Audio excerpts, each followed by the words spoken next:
Perhaps we need some outside universal threat to make us recognize this common bound. I occasionally think how quickly our differences worldwide would vanish if we were facing an alien threat from outside this world.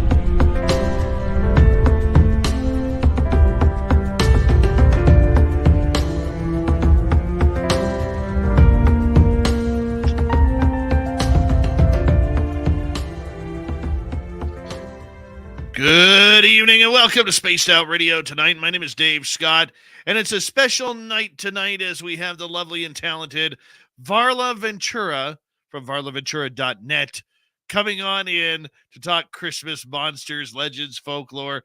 We're getting into the gamut tonight. But before we bring in Varla with her VV cup, I want to say hello to everyone in our chat room tonight.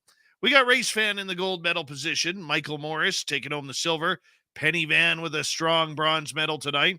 Hi, Samantha Hazelwood Gray. Roy Boy, 405er, and Paramarv. Good to see you. Monica, how are you? Nice to have you here. Maggie M10, Big Dog. Good to have you guys here. Tattooed Queen 420. It's 419.99 somewhere else. Just remember that. Good to have you here. Thank you for coming on in. Crystal J and Kathy Evans, nice to have you here. Ann B, looking awesome. Desert Rat is back. Desert Rat will be signing autographs after the show. Line up to the left of the studio, if you don't mind. To the left of the studio. D. Cohen and Vaughn Patrick and the lovely Jenny. How are you? Yay, what's happening? Good to have you back. Robert Lamoth, Brad Ford, Jurassic Joey. Thanks for coming on in. Hi, W. David Page. Doug Shelby is here. The Doug Shelby has arrived, which means we can officially start this show. And who else we had here? Let's scroll on down. Hey, W. David Page, thank you so much for kicking off the Super Chat tonight. The Super Chat is a wonderful way to support what we do on this show on a nightly basis, so thank you so much. Shiro Sounds, how are you? Metal Gaming, what's going on? Jessica Derek Ning, good to see you. Midwest Night Watchers, thanks for coming on in. Hi, Sandy B. Bigfoot, Michigan Rob, and Brown Dwarf, good to have you both here. Hello, Hadley, Shane Barber, welcome. And Millennium, my man, can't wait to see you in Vegas, my man. And where are we here? The Mac Geek is here. The Mac Geek will be signing autographs after the show as well. Line up to the right of the studio, if you don't mind, to the right of the studio. Sherry H., Voices from the Swamp, welcome to Spaced Out Radio's chat room. Thank you for joining us. My brother Eugene, how are you, my friend? Much love to you. Grandizer, nice to see you. Hi, Ozzy Sue and Gloria. And who else do we have here? Well, let's scroll down and look. Well, there's little Timmy Senor. Yeah, wearing the toque tonight that Tim sent me. It is camouflage, so you won't be able to see my head. But it's warm as anything. I've worn it all day, bud. Worn it all day. Dogface Simon, nice to have you here. Digger Dog, good to see you, my man. And who else is here? Colin Ekstrand, good to have you here, my man. And we're caught up in the chat room so far. And, of course, we are... Well, let's fire up the old radio side here. That way we could let in Bill WD40 into the Spreaker chat room. Bill's going to lube us up for tonight's show, as he does each and every night. Hello, awesome cat chaser. How are you? Nice to have you here. No, that's not my hair. That's just part of the toque that Tim got me. Part of the toque that Tim got me. It's it actually covers up the ears. I've just got the ears pulled up right now. So that's how it looks. Warm as anything.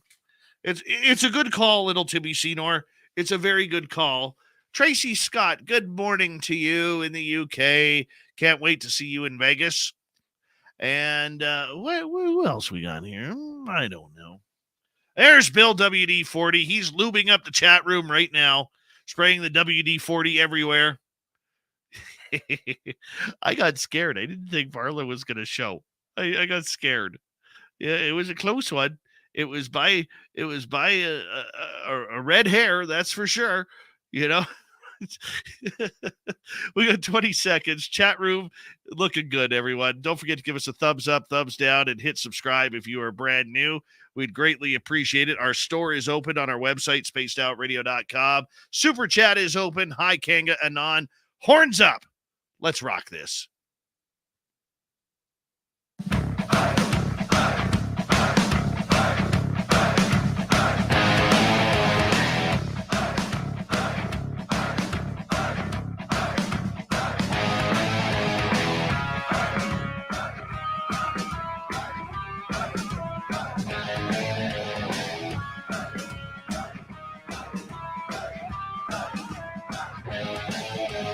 From the mountains of central British Columbia to you listening around the world, this, my friends, is Spaced Out Radio.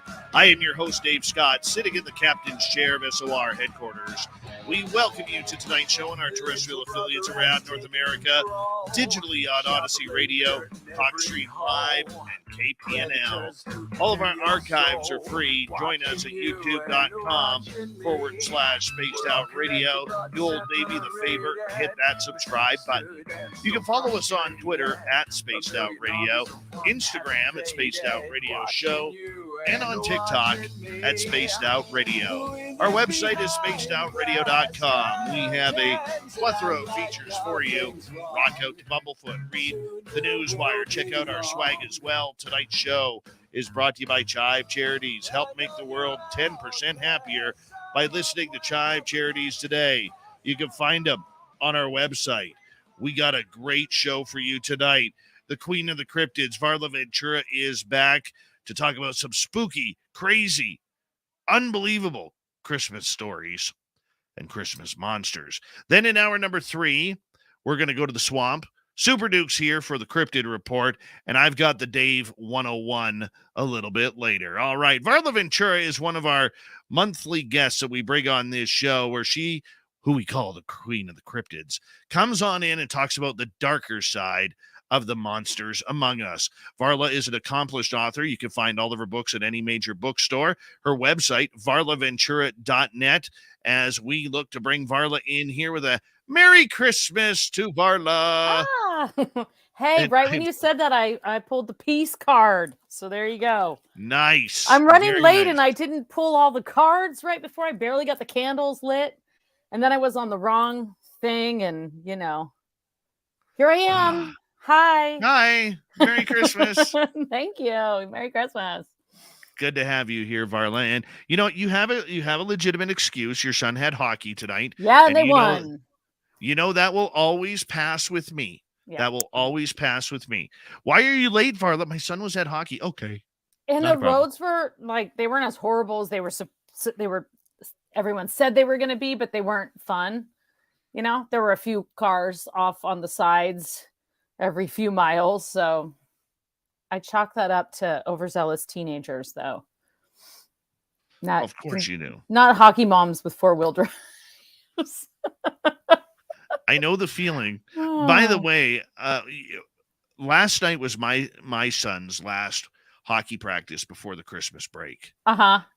I couldn't tell which was colder, outside the rink or inside the rink. Well, here, the rink was about 30 degrees warmer than it was outside. We were in the negative teens when we pulled into the parking lot. So I got in the rink and I was like, hey, this is great. This is warm. And then by the end of it wasn't warm anymore. You know how it goes. But yeah, it's really horribly cold here. So I, happy to be here. I'm in my nice cozy office, lit a bunch of candles. Got a tired hockey player in bed. So we're good to go. Excellent. Sorry if I scared you. That's okay. I'll just remember the no reply to the text messages.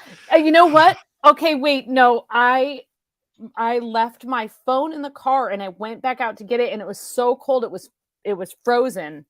And so I had to like plug it in, and then I left it. I ran down here to plug in, and I was like, I bet Dave probably texted me and said, "Are you coming? Where are you?" And yeah, I was just too busy lighting Well, candles.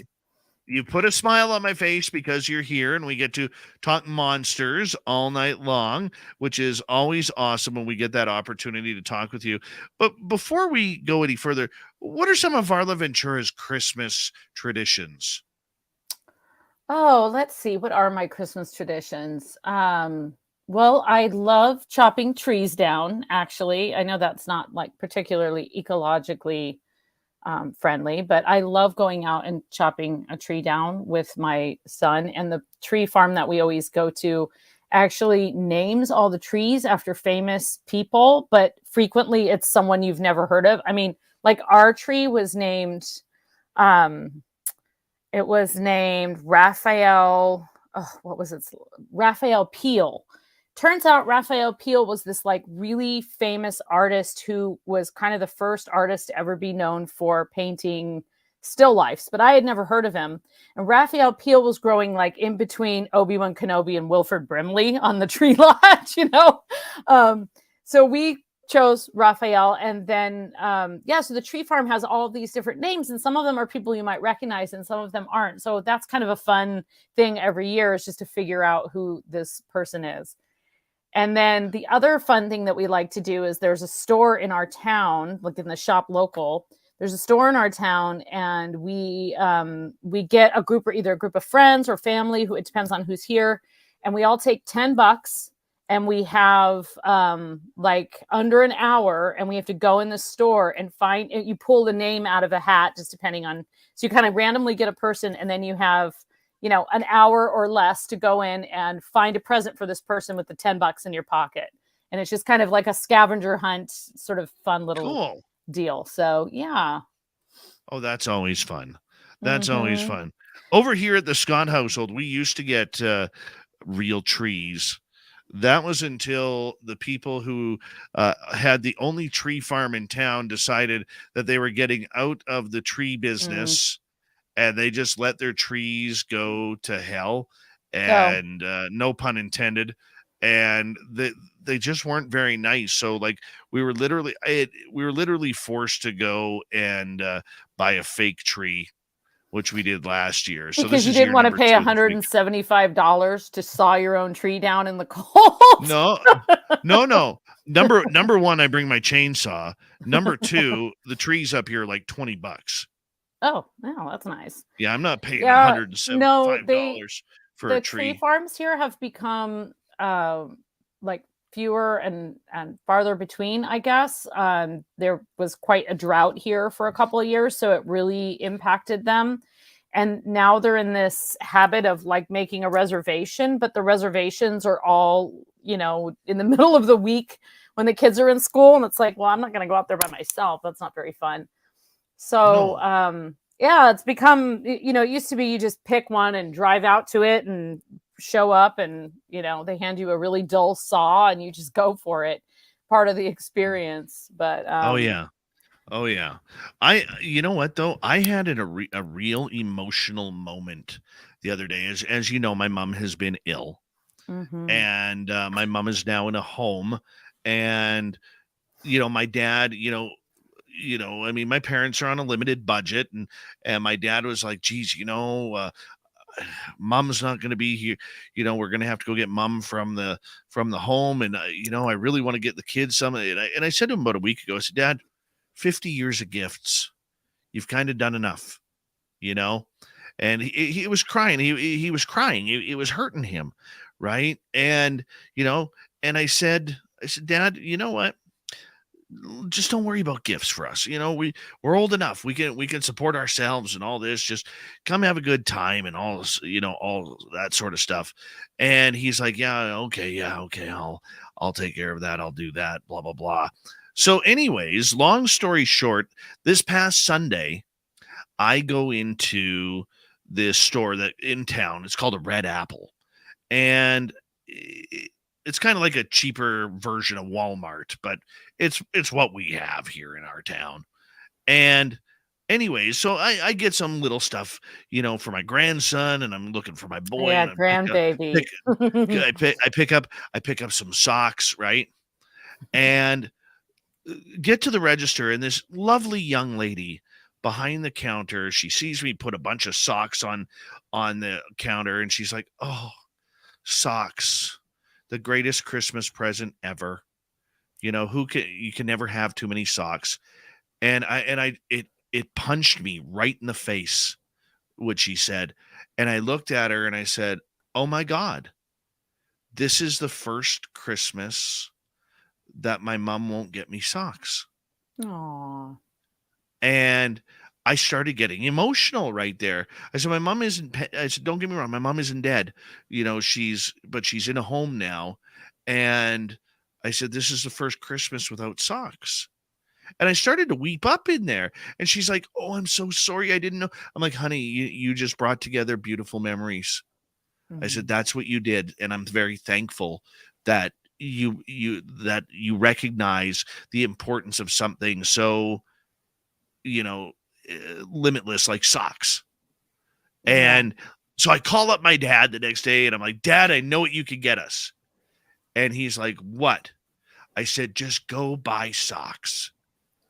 We don't need anything else. But the one family tradition that we have is you and mom get us socks, all the kids' socks every year." And I said, "We need them goddamn socks." Right. And my dad was just like, "Okay." And he started crying because he's like, "That's a tradition." I'm like, "Yeah, Dad, that's a tradition." I said, "Just keep it going. You have that opportunity to keep it going." So that's what we're doing. And I look forward to it. My dad was I like, love that. he called me the next day and he was all proud because he was going sock shopping. Yeah, I mean that it's a practical gift. It's kind of a little bit of like a kind of a joke gift in a way of like, "Oh, what did you get for me?" "Oh, I got you socks." But it's also a gift that everybody loves. I mean, you need socks. So it's I know.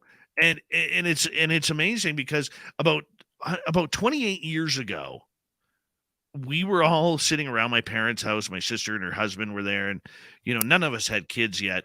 And my mom got us socks, and we were all like, "Oh, socks, socks, socks!" And my mom thought we were making fun of her. oh.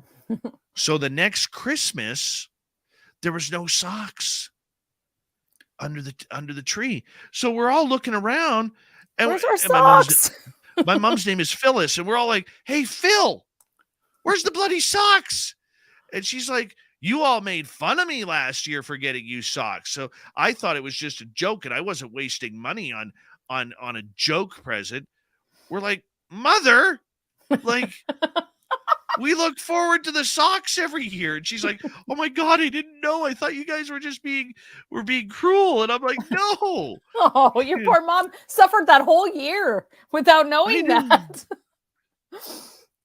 Well, I mean, you bring up a great point, though, just like those memories. I know it can be a really, really hard time of year um, because it's also a time of year when you really miss people that you're used to Oh yeah. seeing, people who have passed away or people you're far away from.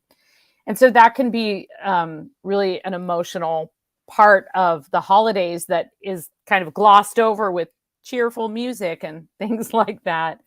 But I think probably one of the best, well, probably what I'm looking forward to the most. And I feel like, well, you know how this is when your kids are younger, you kind of are like spending so much time wrangling them, I guess, to a certain extent that I mean, I've appreciated every age and I've loved every age, but there was a lot more stress involved, I'd say, like before public school, basically, it's like, how are you going to work and pay for daycare and get your kid there and all these kind of things. And then, I would say, like, for whatever reason, things have shifted a lot for me in the last couple years. And I think I just had that realization that, my son isn't going in reverse. He's not going to suddenly become a toddler and, come say funny things. And I just made a real vow to just try and appreciate the experience that I was having with him as much as I could. But then you get to the holidays and it gets all hectic and you got deadlines and all of these things kind of seem to pile up. And so one of the things that I've really been working on and that I'm really looking forward to as a tradition is honestly the leisureliness of these few days in between Christmas and New Year's, when there's not a lot scheduled. We don't drive anywhere. We don't go anywhere. We don't have any hockey games. We just have like time together. And, we had our first completely uninterrupted day together. Like the day yesterday. Was it yesterday? Yeah, I think it was yesterday. And we hadn't had that in like months, since school started. And we did all these fun things. We played these games. We I don't know, we both felt really accomplished. And then my son was like, yeah, today was a really satisfying day. And I was like, yes, it was. But then we tried to say what we had done, and we really hadn't done that much. And I realized, like, that's it right there. It's like just that spending time together, because, one day they'll be gone. And the best way to the antidote to that is to just soak up every second that you can with the people that you love. I absolutely agree. Absolutely agree. And get them socks. And bring them socks, man. Yeah. Bring them socks. I think socks are a great gift. Yeah. Wait, are there spaced out radio socks? Because there need to be. You know what? I've been trying. I think I was trying to create some, and they just weren't turning out the way I wanted. So I will get some made. I can get some. What do you want? Tube socks? Is that your tube sock style, right? I'm a tube sock style. Yeah, absolutely. Yeah, absolutely. I know exactly what kind of socks you wear. I already know that about you without ever seeing your feet. Of course, I play hockey. You got to get the socks past the skates. A certain kind of sock, yeah. Most of my socks, though, have designs on them. This is why I tell people, insult Justin Trudeau all you want, but leave his sock collection alone, because his sock collection is innocent. Man has some fine socks. He's got some fine socks. But that's about it. That's about it. All right. You know what? We got 6 minutes to go here before we got to go to break at the bottom of the hour. When I think of Christmas monsters, Varla Ventura.net, all I think about is Krampus. Yeah. And I got to be honest with you, I don't like Krampus. I don't like thinking about dirty, mean monsters at this time of the year. But to them, it's just another day. Yeah, I mean, you invited the wrong guest if you don't want to think about dirty, mean monsters this time of year. But Krampus definitely gets the most PR for sure. He is like the most well-known. There's actually a Krampus that appears at a little outdoor holiday market here. And they've taken to putting Krampus on the schedule because he frightens children so much.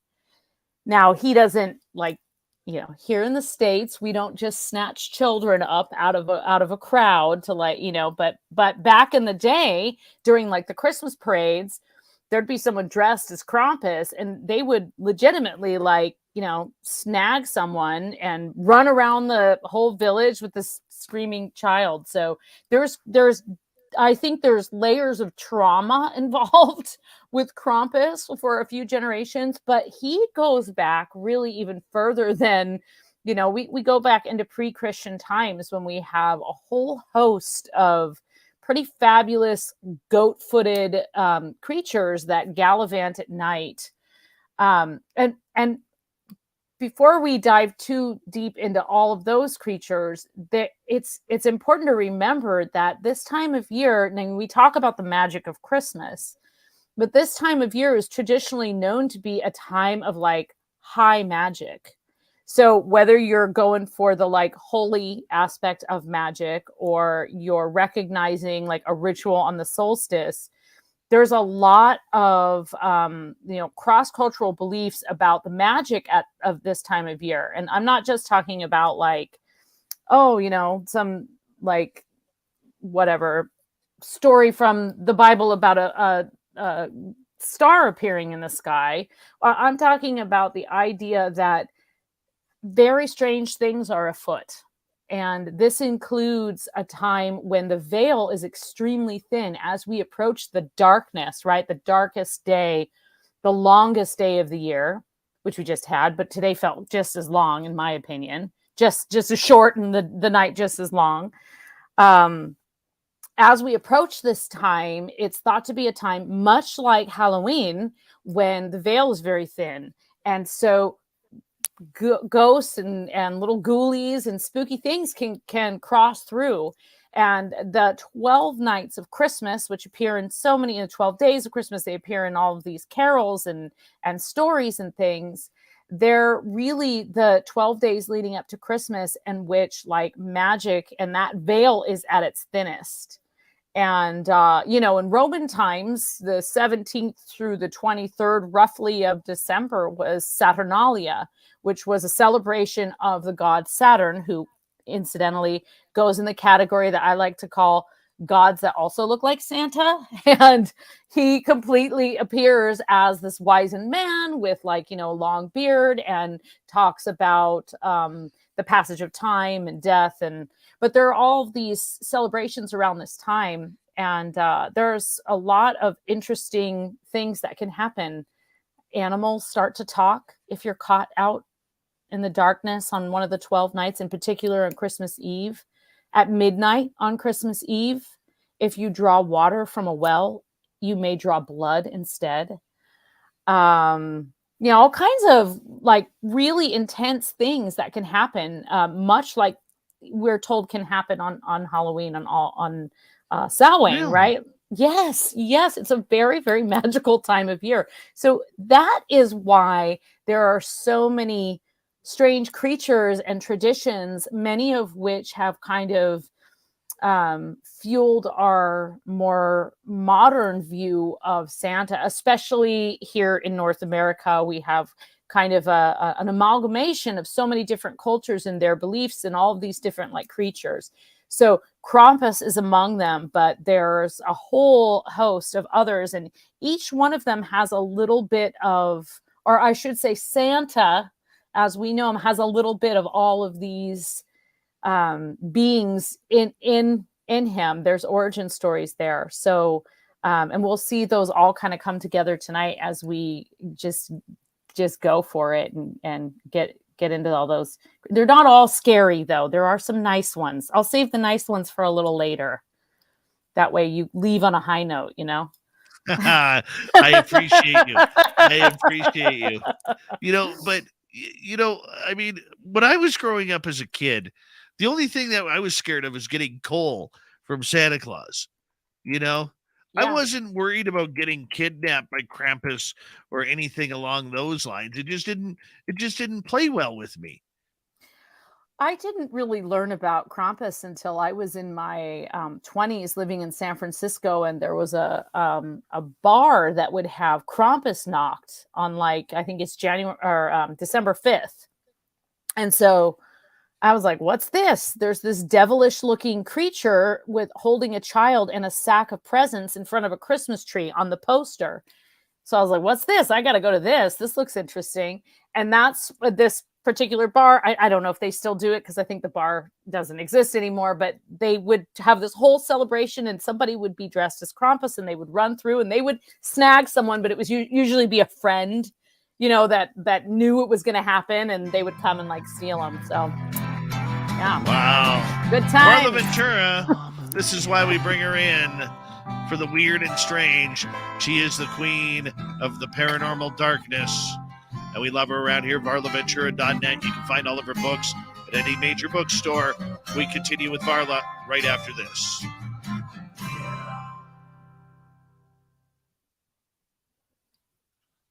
Scowling Greg O'Brien, if I could still play Atari, I would. I'm kind of jealous about that, if that is true.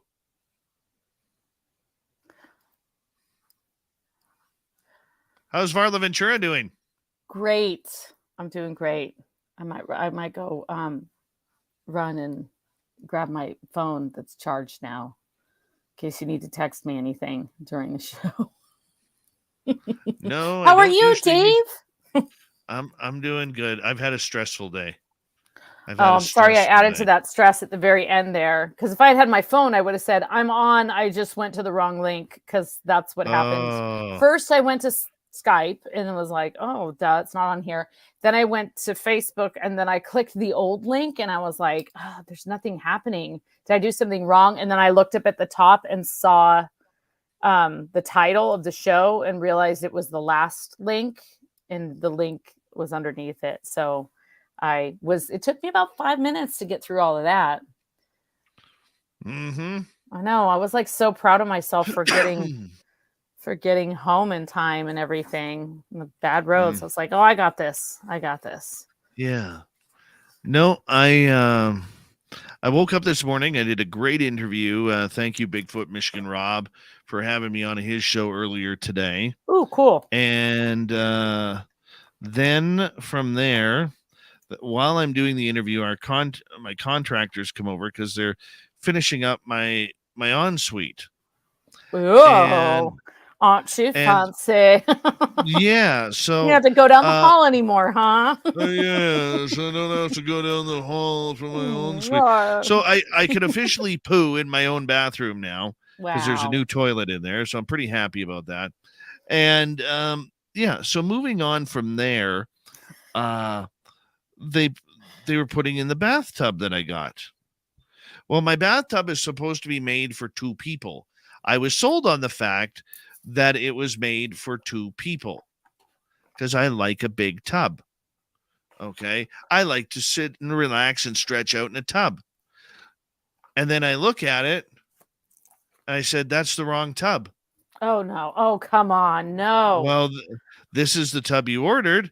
I said, no, this is the tub I was told I was getting. I said, does this look like it could fit 2 people? I said, this tub can fit 2 people if those 2 people are about 5'3" and 110 pounds each. I crawled in there and I've got these short, stubby penguin legs, and my legs were still my legs. I couldn't even, once I sat my fat ass down in the tub, I couldn't even stretch my legs across before they were buckling. Oh, and that's a small tub. And so I literally said, I said to the guy, I said, this isn't the tub. We were told we're getting a 2-person tub. And this isn't a 2-person tub. Now, because all my stuff at my house was supposed to be done by November when the ground starts to freeze. Of course. Yeah. And of course, I have one of these contractors who takes on about 38 freaking jobs at the same time. And he'll come in for a couple of hours, bang like 3 nails, and then he's gone for 5 weeks, right? Hate that. If you're if you're a contractor out there, pull your head out of your ass and finish the fucking job, pardon my language, okay, before you go on to your next job, okay? Because you're still charging full rate and you're ripping people off at the same time. You really are. Pisses me off. You have no idea how much that pisses me off. But nonetheless, I think we have an idea now. Anyways, so with the tub coming today, that was my Mount St. Helens moment. Oh, yeah.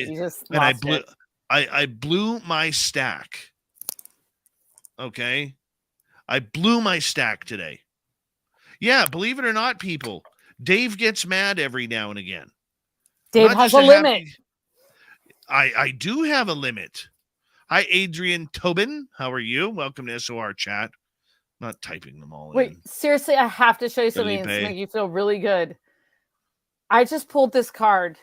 Look at it. Wait, let me see if I can get it. Look at it. Look at the hat and the beard. Yeah. Nice. It's basically you.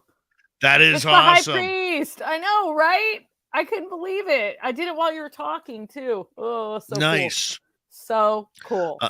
Big thank you tonight to W. David Page, Cat Chaser, Von Patrick, D. Cohen, and Lily Pond for the super chats. Hi, Mama Susan. How are you? Who else is here? See, I'm not even allowed to get mad. Now I got people in the chat room getting mad at me. Anyways, here we go. Why? For being mad? You can't get mad at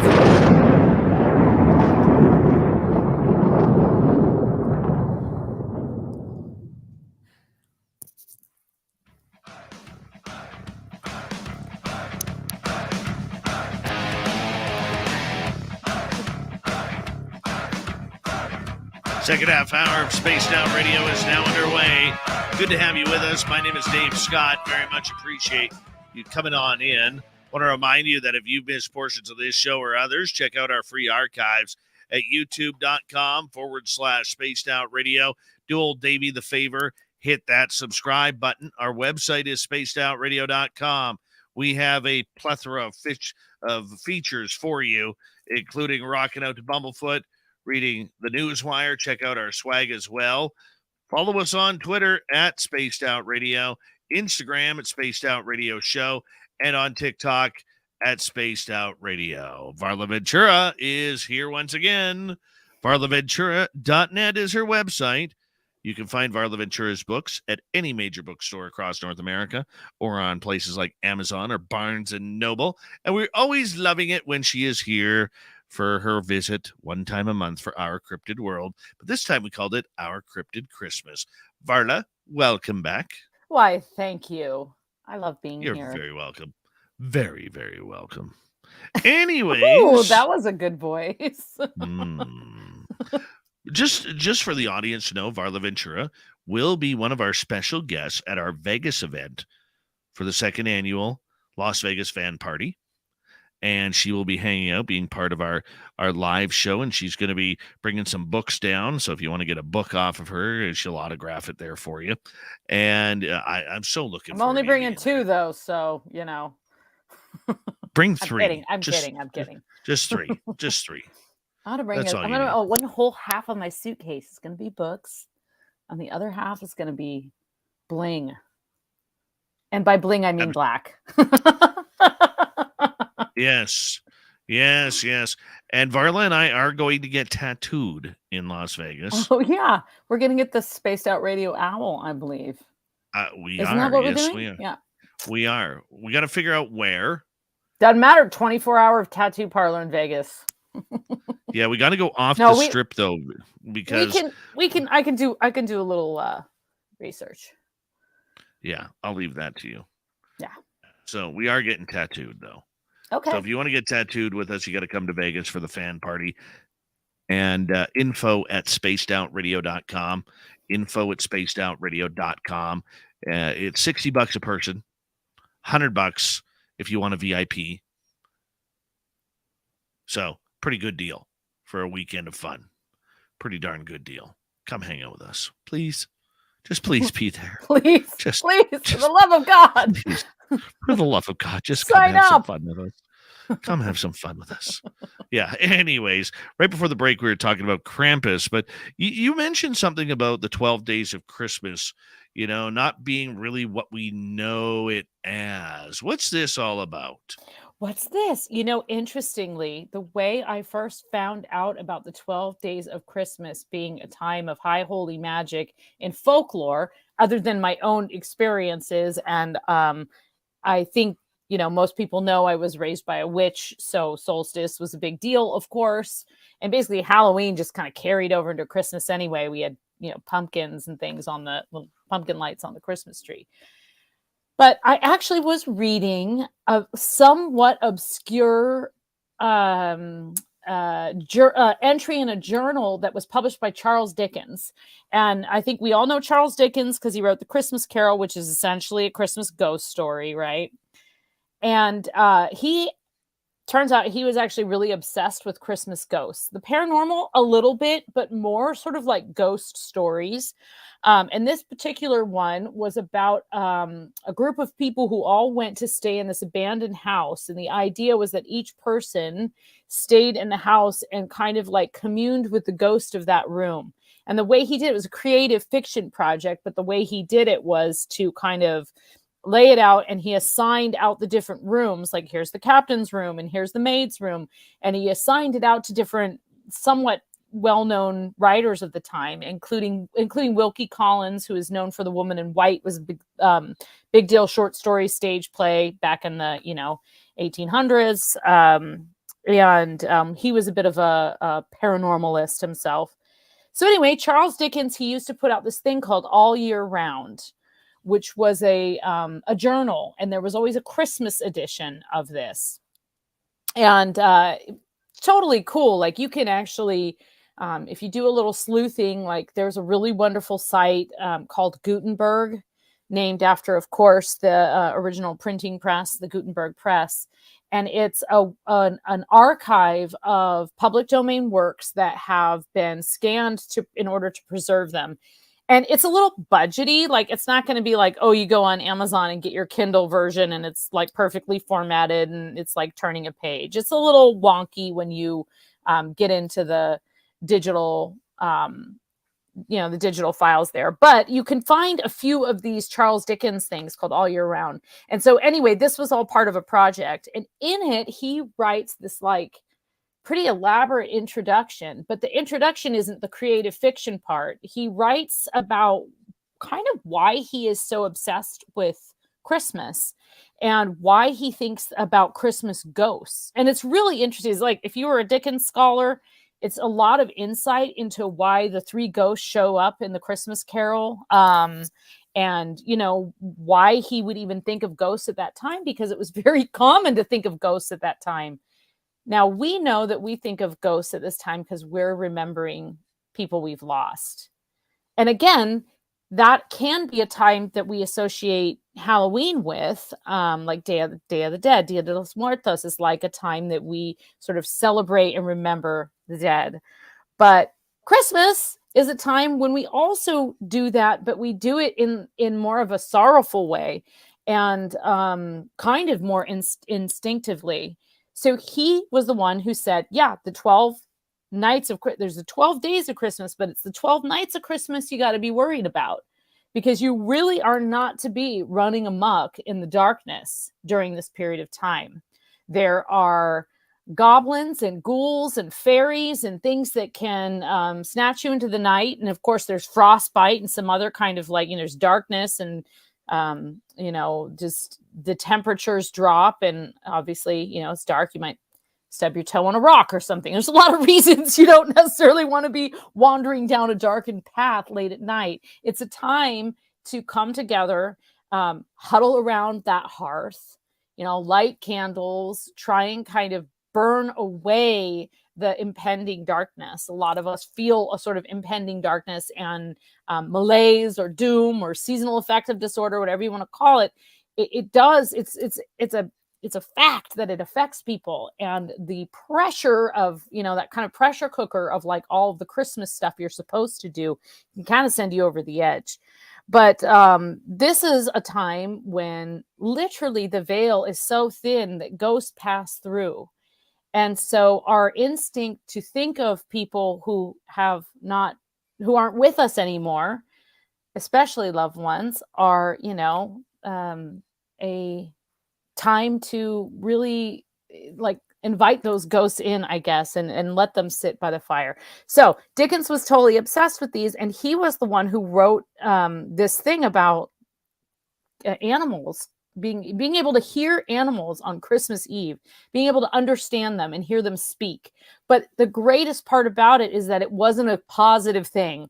Like you and I might think, ooh, that's a cool power. Like if I could just like, sit out on my porch and I hear the owl and then I can like communicate with it. That'd be really cool. This was not that. This was like the donkey and the horse and the pig were complaining about the people in the house.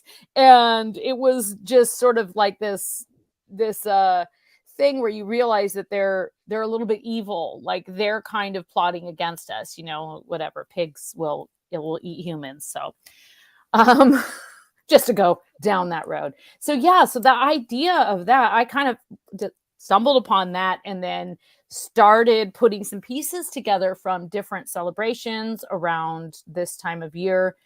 we have winter solstice. I know we talk about this when the holidays come up, but say what you want about the Roman Catholics and their Inquisition, but they were very good at overlapping something that meant a lot to people and holding fast for a few hundred years until it really became a new tradition. And Christmas is an excellent example because there are fire-based pagan rituals from around the world that happen to occur right around the same time as at least in the northern hemisphere, the winter solstice and the darkest time of the year. Oh, it's no coincidence that, Christmas itself comes just a few days later. So it was a great way to integrate people who didn't want to accept that faith, but kind of were forced to anyway, but to kind of get the butts in the seats of the church, right? It's like people are going to show up, you're going to give them food and you're going to say, yeah, this is a time you celebrate anyway, but also don't you know about this story? This is the real story. And, eventually over time that just became the real story, like any commonly accepted folklore. So, yeah. Well, there you go. There you go. There you go. There you go. I mean, the idea, though, that, as spirituality has kind of moved forward, Christmas over the years has taken such a different array of meanings for different people, whether it's pagan, whether it's Christian, whether it's agnostic or whatever it may be. Heathen. Are the heathen? Heathen? Did you say heathen? Yes, I did. Wow. Gotta represent the heathens. Hey. Varla and the Heathens. That's a good band name. Oh, that's a great band name. Now Absolutely. playing in Vegas. Uh-huh. Yeah, with Wayne Newton, Dunkashane. Yeah, it's the surprising punk rock opener. You got that right. But the point that I'm getting at, does it change the folklore depending on what your belief is? Well, absolutely. I mean, of course, because people see what they want to see. And, I have a brother, actually, raised by the same mother, we have the same mother. And he is of a very different faith than I am. And every once in a while he'll say, oh, don't forget to teach your son the real story of Christmas. And I don't get into it because I know what story I've taught him, right? I'm solid with that. So don't really need to go down that road of arguing tit for tat about who was there first, the pagans and their trees or the St. Nicholas, so but yeah, it absolutely does change it. But what I don't actually dismiss any of them. I think that all of the stories that we tell around this time have tremendous value. The most common one is the one of Christian faith. And that is a very unifying story. And it is a time when people become unified. And that story is something that keeps them, kind of just reminds them of why they chose that faith and what they think is, morally right and morally wrong. But there's, whatever your belief system is, there's always going to be some kind of tidbit that all these systems are all real and true, and they all have value. So what I find most interesting is the connection between all of those. And especially when it comes to Christmas and our big old Santa Claus guy, he's a fairy spirit. So of course I'm like 100% on board. He's a fairy spirit. But he's got Norse origins. He's got Southern Italian origins. He's got origins from all around the world, and all of these really kind of different variations that feed the idea of who he is. So, I think the folklore, of course, folklore is malleable because it's storytelling, but there are like actual evidentiary facts that don't change. Like it's a fact that people burn a Yule goat, in Sweden. Like that's a fact. Like you can go search it up and find a Yule goat burning cam. So like that's a tradition that carries on. So there are factual stories or facts, and maybe the facts are just that these stories exist, that you can't disprove because people are celebrating them. But the folklore itself is just a representation of the time and the belief. And we've talked before, Dave, about people calling things the same thing, but it's a different time, so we have different words for it. Or you're in a different country, so you have a different word for it. And the connections between, just things like alien abductions and people being kidnapped into the fairy realm, and the time lapse and things like that are very, poltergeists and hobgoblins in your home, and all these kinds of things that we can call one thing, but we might just be describing the same thing with different language. Makes a lot of sense. Yeah. Makes a lot of sense.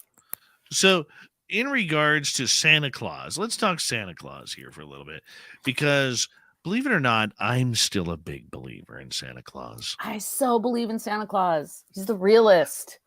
I am so into Santa Claus. I believe in Santa Claus. I'm 49 years old. I refuse to give that one up. Okay, I gave up on the Easter Bunny years ago. All right. Yeah. Don't, He's a Pooka, so, But Santa Claus, I ain't giving up on him. I still swear that if I went trekking through the North Pole, that I would literally find his house. You'd probably find it in Finland, is where you'd find it, in the northern part of Finland, because a lot of everybody says that they have the original Santa Claus, except everybody agrees Finland is the most likely place, because part of Finland is in the Arctic Circle, which is essentially the North Pole. Santa Claus is Canadian. Canadian Finnish? Yeah, absolutely Canadian. Sure. Citizen of the great country of Canada. But certainly he does have an address here. He does have an address, a legal address. Santa Claus, North Pole, Canada, HOHOHO. That is a registered. Did you know that in Italy, Santa says OOOOHOHOH, not HOHO? I learned that last year. I had no idea. He says oh instead of ho ho ho. Yeah, anybody can go and email and send a letter to Santa Claus, and you will get a reply by sending a children's letter to Santa Claus, North Pole, Canada, HOHOHO, ho ho ho. And they will. And if you're an adult, write it in a kid's handwriting, because Yep. I tweet out every year from the Spaced Out Radio Twitter account on Christmas Eve. Like, I follow NORAD Santa. Oh, I love NORAD Santa. one of the greatest inventions on the internet. It's the best. It makes the internet worth it. Oh yeah. That in this show. There is a lot of pathetic stuff on the internet. I mean, I think we all know this. Okay. But one of the greatest websites ever is the NORADSanta.org. I mean, not only does it allow NORAD to track your IP address, okay, because they need to know that, who's tracking Santa Claus, but just the entire animation of it all and everything. And I tweet them out every year, right? And I tweet out the same thing every year, and every year I get a response that Santa will be looking for aliens and UFOs while he's up there in the sky, right? You got that right. We need Santa to confirm this. Has he seen any unidentified aerial phenomena? He could be the original UFO, actually. Right? Like that star in the sky, that was Santa. You got that right. Right? One little red dot. We all know that's Rudolph. We all know. Yeah, that's it's. I think it's evidence. Absolutely. It is perfect. Matter of time before it's confirmed. Yep. It is perfect. And I'm telling you that. It is absolutely perfect. And so what do we know about Santa Claus? Old Saint Nick here, good Canadian kid, hanging on out in the cold in his parka with a bunch of little elves making toys. Up in the Arctic Circle. Yeah, well, actually, one of my favorite stories about where I think some of our modern day, kind of the picture that we have of Santa Claus in modern day, goes back to the Vikings, who of course spread their belief system and their DNA all over the world. But in particular, they had Odin. And Odin was basically like the original bearded god, right? Like he's in charge of all of these things that are vital, including war, death, poetry, like music. Like he's just like kind of the guy, right? He's kind of the main guy. And he actually rode on a horse that had 8 legs. So that's my belief, is that's why we say Santa has 8 reindeer. Additionally, Thor, the god of thunder, had a chariot that rode through the sky, driven by 2 not reindeer, 2 goats. And this is where we kind of get into like the goat god situation that comes across a lot of traditions in this time of year. But Odin is depicted with beautiful flowing robes, long beard, very wise. Earlier we mentioned Saturn, who is the Roman god, Kronos, who is the Greek counterpart, who was the one who was in charge of time, Father Time. These images all sort of depict a very, very similar kind of, magnanimous fellow with a beard. So really, as I said, Dave, this is the night for the bearded gods. So this is your night, right? This is why this holiday is important. And you've got, flowing beards, and also wisdom and an understanding of the passage of time, which is exactly what is happening right now. We're approaching the new year in our like traditional calendar, right? So we're approaching it and we're moving into like 2023. The ancients knew that this was a time of year where things were changing, and it wasn't quite into the next season, but the winter was starting to fade. They could measure the passage of time, and that's why this time became sacred to these gods. The goat in particular, because it was sacred to Thor, and because of this like magnificent steed that Odin rode around on. I can't remember the steed's name. If anybody knows, type it in the chat. It's like Slairdod or something like that. But children actually used to leave, Viking children used to put their shoes out, and in their shoes they would put oat cakes and hay, or the last bit of straw from the harvest. They would put it into their shoes and leave it out as an offering for his horse to eat as he passed through the area this time of year. And by doing so, they were then blessed by him and protected by him. And so there was this kind of goodwill element of making these offerings. So I think that aspect of Santa, like, it's kind of like when you think of trick or treating at Halloween, and how did we get from, getting bread and bits of log to getting candy. Like it's similar, because we have these ancient kind of beliefs and practices, and then they're just distilled down, but why take all the fun away? So we're going to keep leaving offerings. In Germany, they polish their shoes and leave their shoes out for Santa Claus to come and leave them little treats in their shoes, rather than stockings, rather than socks. But we're sock people over here, right? We are sock people. So we hang our socks above the mantle to dry, and Santa leaves us offerings in return. But don't we leave him an offering, right? We leave Santa an offering. We don't just let him pass through with nothing. We leave him cookies and milk. Cookies and milk. And sometimes at my house, Santa gets a little fireball as well. Just saying. Spaced Out Radio's hour number 2 with the legendary Varla Ventura returns. VarlaVentura.net is her website. Yeah, the Christmas special with Varla coming up next. Spaced Out.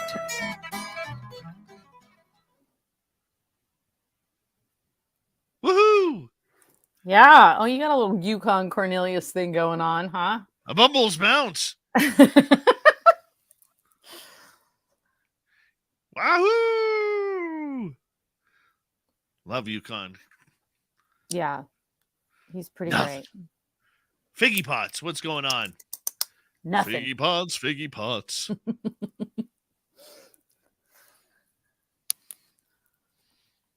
Yeah, it's interesting. My son has not really asked me about Santa, or I mean, we are heavy believers. I mean, we have fairy garden, like we're heavy believers, obviously, in my house. And I don't know if I still think he believes, and he believes in kind of like the magic element of it, because he does believe that magic is real, because it is. And we've seen it work, right? We've done, I think I invented a new genre of tarot reading, actually, Dave. So I decided that I wanted to teach my son to read tarot. He's old enough. He's a very smart kid, and he's really good at understanding like pictures and stories. And that's all the tarot is, right? It's a whole story in every card. And all you have to do is look at the pictures and little different elements, and you'll figure it out, right? Like our guy here. We all know what this one means. Dave. Yeah, it means, I cannot believe it. It Dave looks of Sage. so you. And look, and Dave also look, Sage. he's also Santa-like. Look at him. He's got the I long know. robes. He's I the high know. priest, but he's also like the high head. He's the head magic guy of all the magic guys. Santa is, right? I'll be right back. I'm going to hit the loo. I think Yes. you can see the chat room if anybody says anything to you, right? If you look up in the right corner where it says I can. comments. I got it. Yes, I got the comment. All right, I'll be right back. Ooh, private chat. What's that?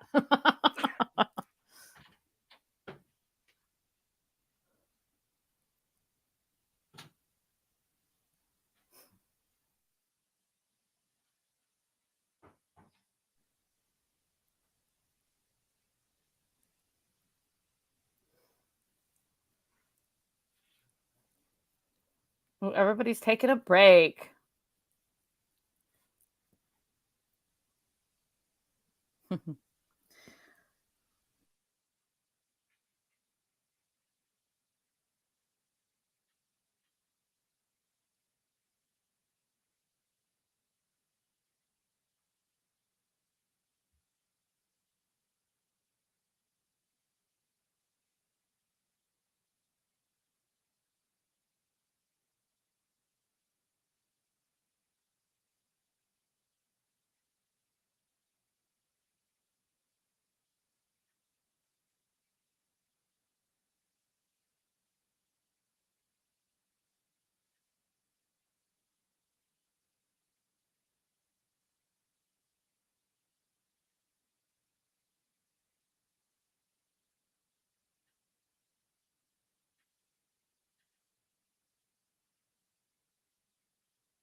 All right, I am back.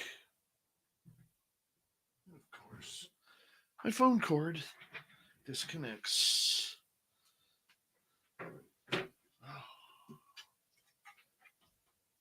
Oh, always. It's snowing outside.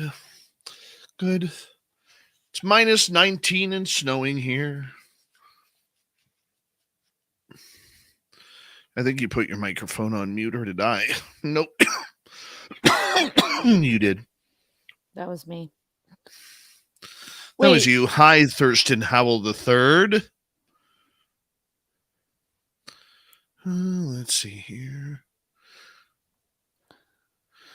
Why am I just a misfit? It's only minus 12 here, so. Yeah. You're colder than me right now. I am. We got 19 seconds. Thank you, Forrest Louie, Midwest, Lily Bond, D. Cohen, Vaughn, Cat Chaser, and W. David Page for the super chats tonight. Very much appreciate the love, everyone. We're going to get kicking off hour number 2 right now. So let's get ready.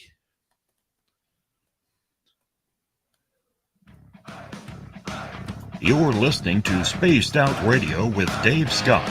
Follow Dave on Twitter at Spaced Out Radio and on Facebook, Spaced Out Radio Show. Hour number 2 of Spaced Out Radio is now underway. Good to have you with us. My name is Dave Scott. Very much appreciate earning your listening ears wherever you are on this beautiful planet we call Earth. Hello to everyone listening in on our terrestrial affiliates around North America, digitally on Odyssey Radio, TalkStream Live, at KPNL. All of our archives are free. Join us at youtube.com/Spaced Out Radio. Do old Davey the favor, hit that subscribe button. The Desert Clam has set the password for tonight in the SOR Space Travelers Club. Onirodania. What is this? Onirodania. Onirodania is your password. I think that's how you pronounce it, as the Clam sets the password each and every night right here on Spaced Out Radio. Our website is spacedoutradio.com. We have a plethora of features for you.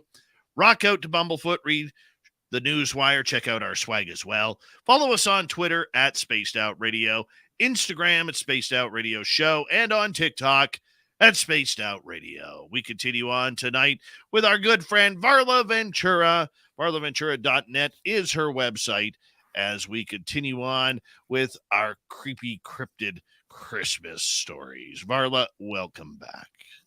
It's so good to have you. Thank you. Thank you so much.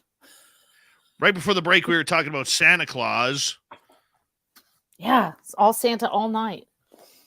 What's your favorite Santa Claus song? Song? Yeah, mine's Santa got or Grandma got run over by a reindeer. Love that one. My favorite song. I kind of like that Run Run Rudolph song, but it's not really about Santa. Yeah. I like those ones that are a little bit more like that kind of 50s rock style, I guess. Actually, one of my favorite Christmas albums. My favorite Christmas song is Fairy Tale of New York, even though it says a bunch of offensive things, and I don't, I should probably rethink my morals. But that's the Pogues. Shane McGowan. Yeah. See, my favorite dirty Christmas song. Oh yeah, so let's go. Favorite dirty Christmas song is a little different. belongs to an artist out of Australia named Kevin Bloody Wilson. And it's called Hey Santa Claus. I can't even pronounce the rest of the wording on it because I will definitely be thrown off the air. Yeah. FCC, but if anybody wants to go on YouTube, and get a good laugh, type in Kevin Bloody Wilson, Hey Santa Claus. Traditionally, though, I absolutely love Bob Seger's version of The Little Drummer Boy. Mm-hmm. That is I do. Actually, I like the one that David Bowie sings. Yes. Yeah, that's with Bing a lovely Crosby. One. Yeah, with Bing Crosby. Yeah, that's a beautiful one. Is David Bowie's voice is just exemplary in that. There's a semi-local artist here named JD McPherson, and he has a fabulous Christmas album. It just came out like a couple years ago, and it's got a very like rollicking, old-fashioned sound to it, but it's very funny. And actually, one of them is called Socks. One of his songs is called Socks. But there's a really, really funny one about Santa, and it kind of starts out talking about his like 28 waistline or something like that, and by the end he ends up with like, I don't even know, it just kind of keeps going, because Santa's going and eating all the cookies everywhere, but it's very cute, so I like that. And then probably be like kicked out of Minnesota for saying this, I'm not a huge Bob Dylan fan in general. Oh, no, you can't be. But if Bob Dylan put out a Christmas song, totally don't know the name of it, did not even think it was him until I listened and it could recognize his voice. And it's a fantastic Christmas song. So, it's one, all you got to do is come up with like one really good Christmas song, like Mariah Carey, and then you're just golden for years, I think. Mm-hmm. Yeah. My Australian listeners in the chat room right now, Steam Train Mark. Yeah, good old Kev. I'm glad you like him. Kanga and on. That's a really rude song at Spaced Out Radio. It's hilarious. It's absolutely hilarious. And it makes me laugh every year. Every year. Oh, yeah. You have no idea how badly I want to play this song. I know, right? Or even, you can't. You have no idea how bad I want to play it. So if you're in our YouTube room right now, I'm going to put the link, and you guys can listen at the next break or whatever. Okay, just we could have a listening party. Honestly, it's terrible. It's absolutely terrible. It's going to hurt your ears, but just listen to it with a sense of humor, okay? Because I laugh every time I hear it. It's just wonderful. Hey, Santa Claus by Kevin Bloody Wilson. Oh, my goodness. All right. What other kind of monsters are lurking around Christmas at this time of year? Yeah. Okay. Well, I said we'd end on a high note, so I'll save the witches toward the end. Sure. Although one of them is not very nice. So we talked at the very beginning of the show, you mentioned Krampus. And so we would be remiss. Sorry, we're not remorseful at all. That's why we like that song. We would be remiss to not get a little bit more into Krampus and kind of like, just touch on, for anyone who isn't familiar with Krampus. Krampus is actually most popular in like Germany and Austria. He's made his appearance throughout the North America, basically, and kind of in more recent years, he's become there's been a revival of Krampus. And Krampus is like, there's a Victorian depiction of Krampus showing him as a devil. And that's not entirely accurate. He's really more of a goat god. There's a whole thing kind of going on where anything goaty or horned was considered evil. We still put our horns up for Satan, right? So Krampus, I'm not saying Krampus hasn't gotten he didn't get like a bad rap. I mean, he's pretty creepy, bad creature. But basically, he is sort of half goat or half demon, depending on who you ask. Many people believe that goats are demonic and one and the same. I personally think that goats are awesome and really funny and interesting beings. But goats have a whole history with the supernatural. There's actually an entire essay written by this guy who did a ton of research into Welsh folklore kind of at the turn of the 19th century. And he writes about the occult power of goats and how goats actually have this hold over us. And that in many traditions, particularly in Welsh fairy tradition, there are these fairy women who sit at the side of the road, and they're kind of like banshees. Like, they're pretty freaky. They're somewhat beautiful, but also pretty terrifying.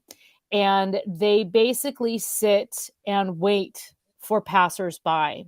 They'll crouch on like the top of a boulder and just kind of look down at the path.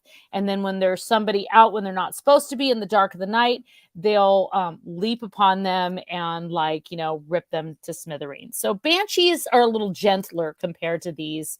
Gwyllion is what they are in Wales. And they have a strong connection to goats, and goats sort of transforming into these crazy creatures. It's said that a lot of the fairy creatures, in particular the Gwyllion, are one of their jobs is to comb the beards of the goats. And some people believe there's a story about the original Gwyllion kind of coming into being, transforming from a goat. And whether, which came first, the goat or the creepy goblin lady, that's a topic for debate. So the point being, there's a longstanding tradition of viewing these sort of horned gods and these goat-footed gods as these pagan entities. And Krampus fits really nicely right in there. And he is actually the counterpart to Santa Claus. Or Saint Nicholas. So Saint Nick, he's the one who comes around and he rewards your good behavior. And there were a lot of kind of creatures that they took and they gave. Santa today, he naughty or nice, but actually in a lot of traditions you had one who was in charge of the naughty and one who was in charge of the nice. And Krampus's job was basically to scare the heck out of all the people in the village, especially the children, scare them into behaving. He has a sack that he throws the kids in. He's got a switch that he hits the kids with. I mean, it's very brutal, but for anyone who's ever read German fairy tales, like the original stories that were told to children, especially in the 17 and 1800s, they're incredibly gruesome and horrifying. Children with the kid who sucks his thumb and he just gets his thumb cut off and it just spurts blood. I mean, they're really, really graphic. So not surprisingly, there's this Krampus creature who's kind of the counterpart. Santa Claus comes the next day. St. Nicholas's day is actually the next day. So we got Krampus running through the village, wreaking havoc. And then you have Santa kind of coming in and cleaning it all up. Or Saint Nick really coming in. So that's, he's one of the monsters. Belsnickel or Bell's Sniggle is another way that people will call him. But that's sort of more of a southern or Rhine Valley German tradition. And it's a similar creature. He's a fur-covered man/beast who does run around and causes mayhem and scares people. Unlike Krampus, however, he will reward good behavior. Krampus just punishes the bad and then moves on. So those are a couple kind of the more common known.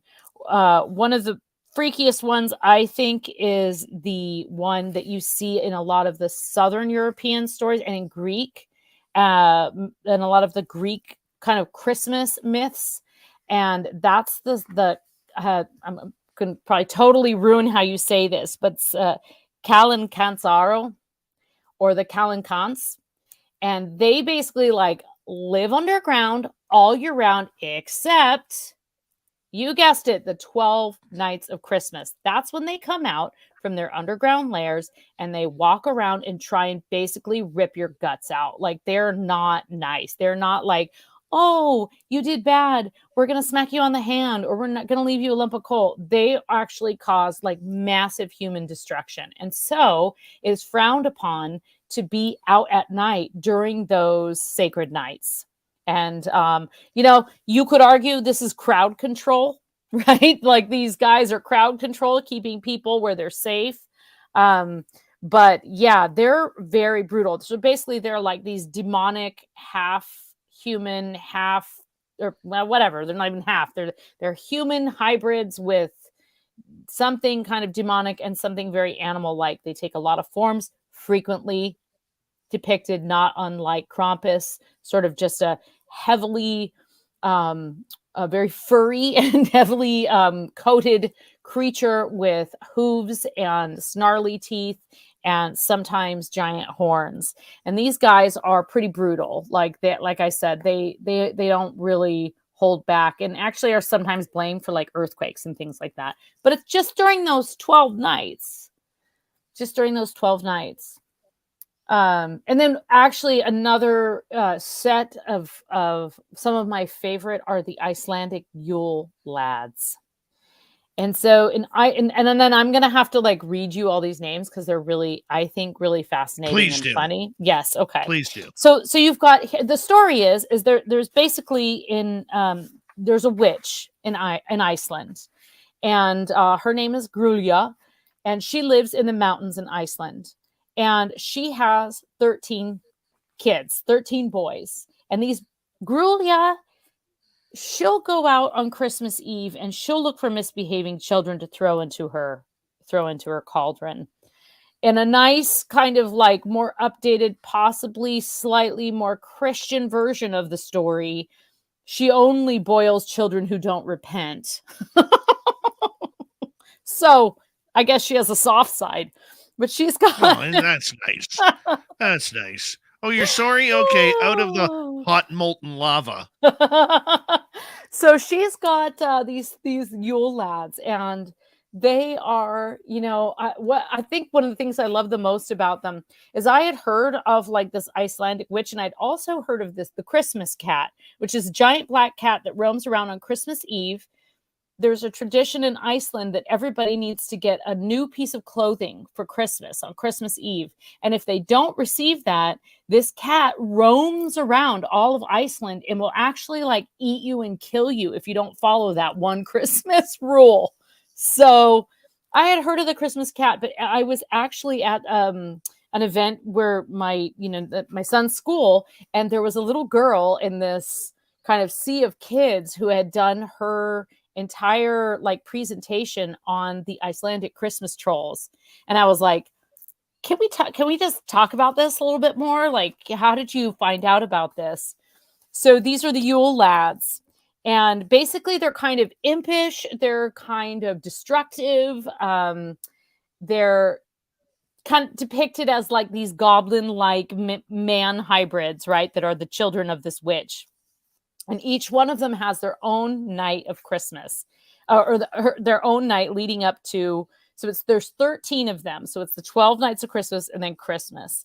And so the very first one is Stekjastur, and he's the sheepcoat clod. He starts on the 12th of December. And I think he's basically in charge of making sure that people don't mess with the sheep. Then you have Giljager, and he is the one who preys on cows. So you have to kind of protect your cows. That's on December 13th. On December 14th, look out for Stuffer, also known as Stubby. And he actually comes into your kitchen and steals your pans. On the, this is one of my favorite. He steals your pans?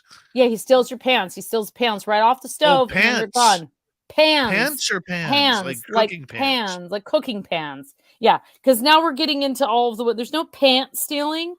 A lot of them have to do with food. And my theory here is that there are some parents who were cooking all of the big things that lead up to the Christmas feast. And they came up with, don't lick the pot or steal the pan, because these little Yule guys will come and take all of your joy away. So, okay, then you got spoon liquor. It's like Pyroskiller. That's the 15th of December. Potasluker, the pot liquor.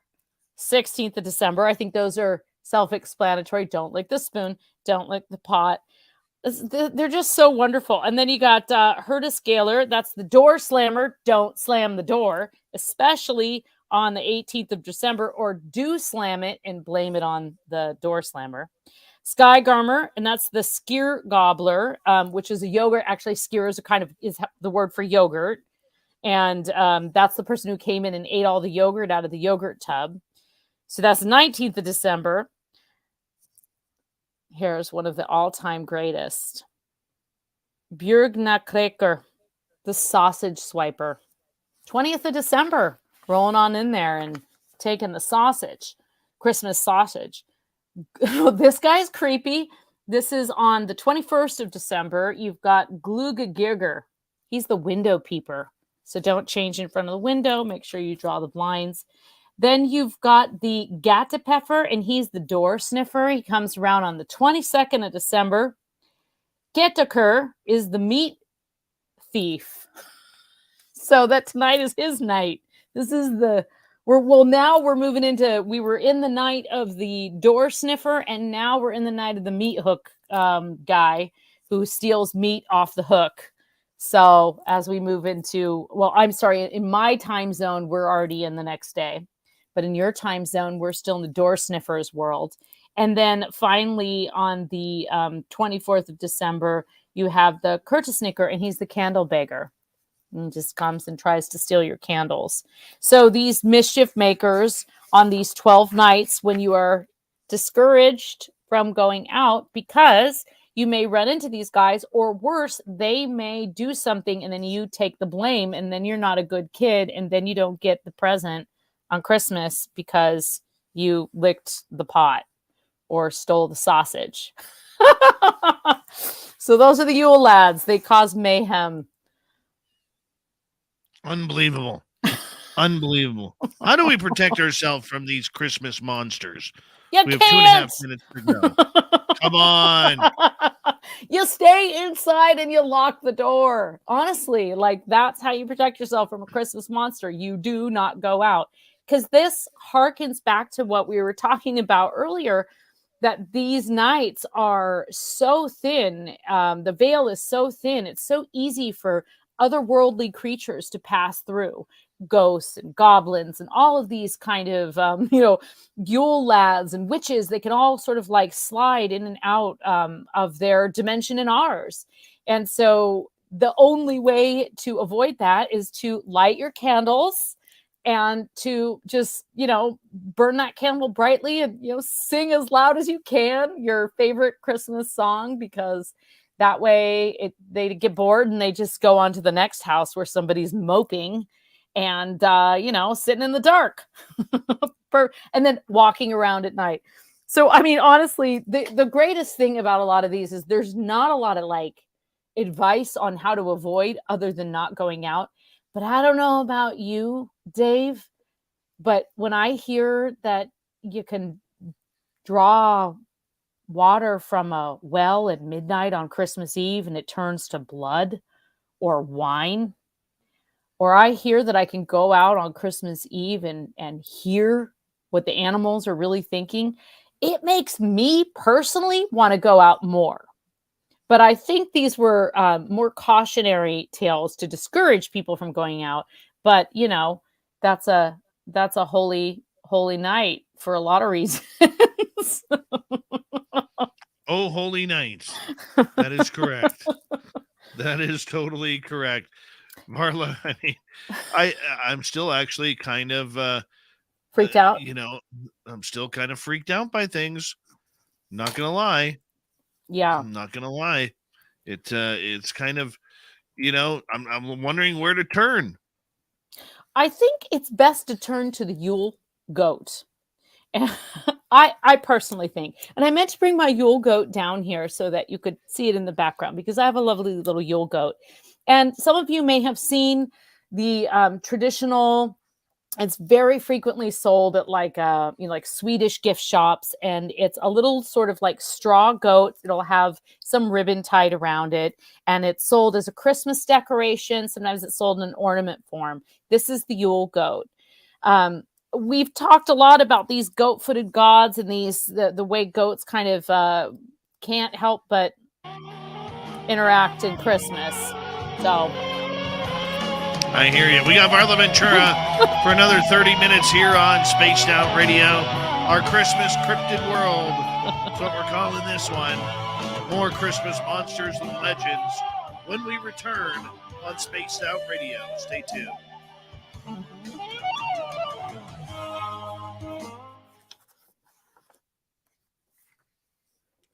Good job, Varla Ventura. Hey, thanks. I actually made notes for tonight. It's like one of the first times ever. Not because I don't come prepared, but I just wanted to not forget any of these fabulous Christmas guys. But then I keep forgetting to look at my notes. But I promise you, we will end on a lovely story. So I'm saving that Christmas I wit to the love very it. end. Yes, it does. To the end.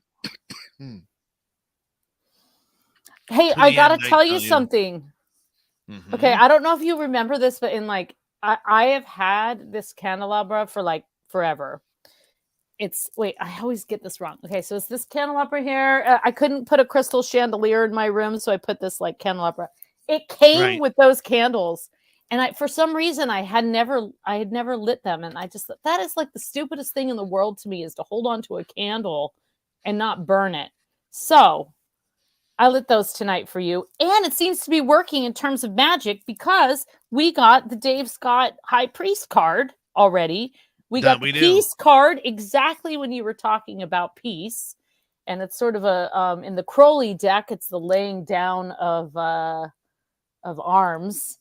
So now I have another deck, but what did I do with it? I'm looking for it right now. I'm leaning down here. Usually, yeah, here it is. I got another one. Let's see what we get. Let's see what the Dion Fortune deck has to say. You know who she was, Dion Fortune?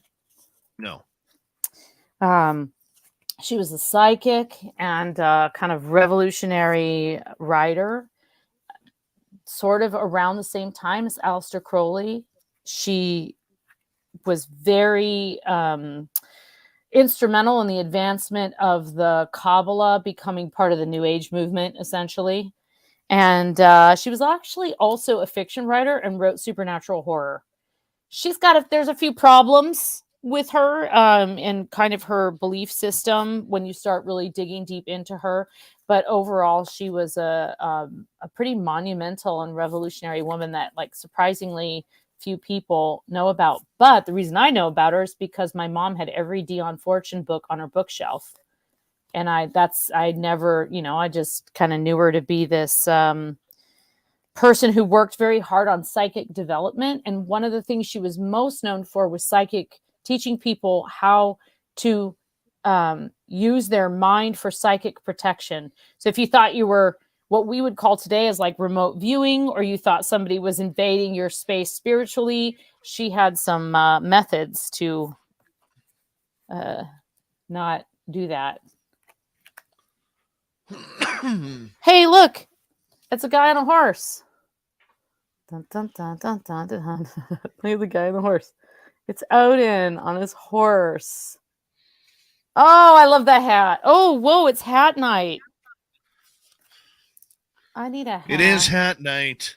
No way. Look, the chariot. So then we got the Thor on his chariot, and Santa, that's what his sleigh is, right? It's chariot. And it's also another white horse and a black horse. Let's do one more. See what happens.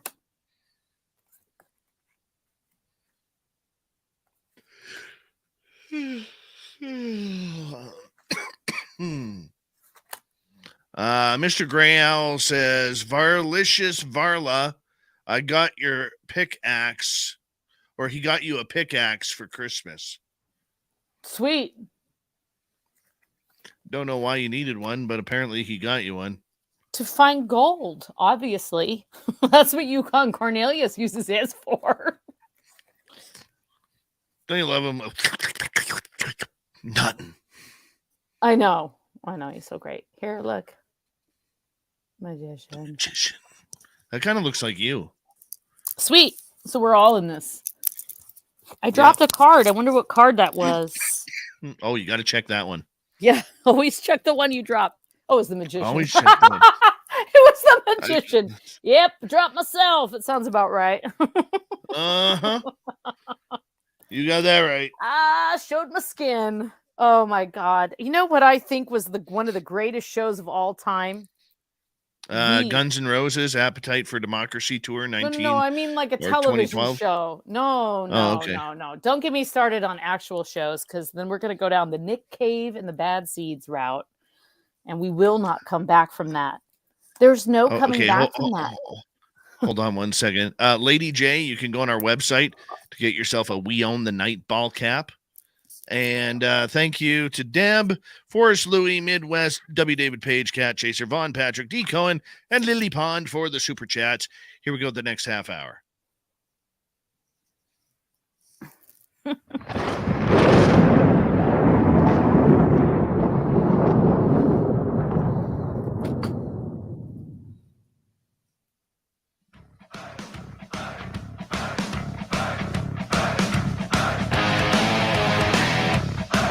We pass the halfway point of Spaced Out Radio tonight.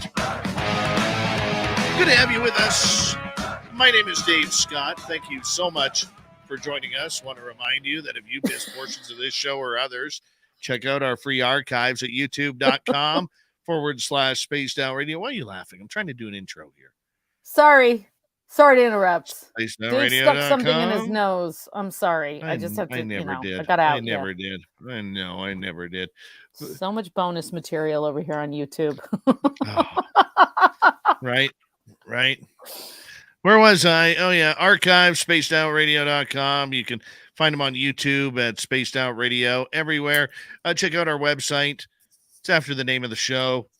Got some good stuff there, including rocking out to Bumblefoot and reading the news wire. Check out our swag as well. Follow us on Twitter at Spaced Out Radio. I have your shirt on. I have your shirt on underneath my Oh, there you go. Shirt. There you go. That's a nice tank top game for you. to keep me warm. Well, of course you did. Wow. I mean, it's Spaced Out Radio night, so let's just, hell with the intro. We're already beyond that right now. Got a question. Sorry. Go ahead. Got a question for you from Midwest Night Watchers. Did Krampus have evil elves, unlike Santa has good elves? I think Krampus mostly operated on his own. So he had a lot of power because he knew who was misbehaving. Also, probably parents threatened and reported children. But no, he kind of operated on his own. And the same with like Belsnickel, also kind of just like did his own thing. But I think I mentioned Belsnickel was like a little bit nicer because he had like pockets full of sweets and stuff that he would give out. Whereas Krampus was just like, nothing, just an empty sack and some kind of wooden switch. If you like that kind of thing, that's probably why he was so popular in San Francisco, quite frankly. Right. People are happy that you flashed the camera there. I mean, I felt like I had to because you're wearing my hat. And I just wanted you to know I was trying to go this way. And then I was like, that's not going to cut it. I'm going to tell you right now, I am wearing my Dave Scott boxer shorts right now. And there is no way showing those. I am not dropping my drawers to show you my own boxer shorts. Hey, if you had your own face on boxer shorts, you would wear them too with pride. I do. I totally do. You know my idea for underwear. I want a pair of underwear that say, okay, so this is a very obscure fairy reference, so maybe it's only funny to me, but there's an old poem that goes, we dare not go hunting for a fear of little men, and it's sort of this story about going out into the woods and being caught by fairies. And so I want a pair of underwear that says a fear of little men on it. And my mom thought it was really funny, but not everybody seems to think it's that funny. We weren't that popular in the test room. Oh my. Yeah. Dave's not laughing. He doesn't think it's funny. Fear of little men underwear. Come on. It's hilarious. I would have to see that. I'd have to see that. Not going to lie. Up the Dairy Mountain and down the Fairy Glen. I dare not go hunting for a fear of little men. Yeah, it's in my book. I have the whole poem in there. Varla and I are going to be starting our conjoined OnlyFans now, showing off our tank tops and underwear. Hey, whatever sells the product, right? Exactly. That's all it needs. That's all we need. All right, where are we here on the Monster Talk? because we've talked about some pretty disdaining monsters. Are there any good monsters out there come Christmas time? I gotta just diverge for a moment because I want to always give the original author credit. So that phrase is from, and it's actually a very, very famous poem. It's called The Fairies by William Allingham. And it says, one of the greatest lines of it is, up the airy mountain, down the rushy glen, we daren't go a hunting for a fear of little men. Wee folk, good folk, trooping all together, green jacket, red cap, and white owl's feather. And then it goes on and on. But anyway, that's where the phrase comes from. And it's a beautiful little poem that was kind of public. He was a contemporary of William Butler Yeats. So yeah, there's some good guys out there. Of course, we have Santa Claus, like Santa Claus, Pierre Noel in France. And in France, they don't leave milk and cookies. Guess what they leave? They leave wine. Of course, which is they good. leave wine and sometimes cheese and sort of savory things. So I always like to think of that as that, different cultures have different traditions for like what's their desirable food. And so many of us think of milk and cookies because it has this kind of like nostalgic element. But if I were Santa, I would really look forward to France with wine and cheese.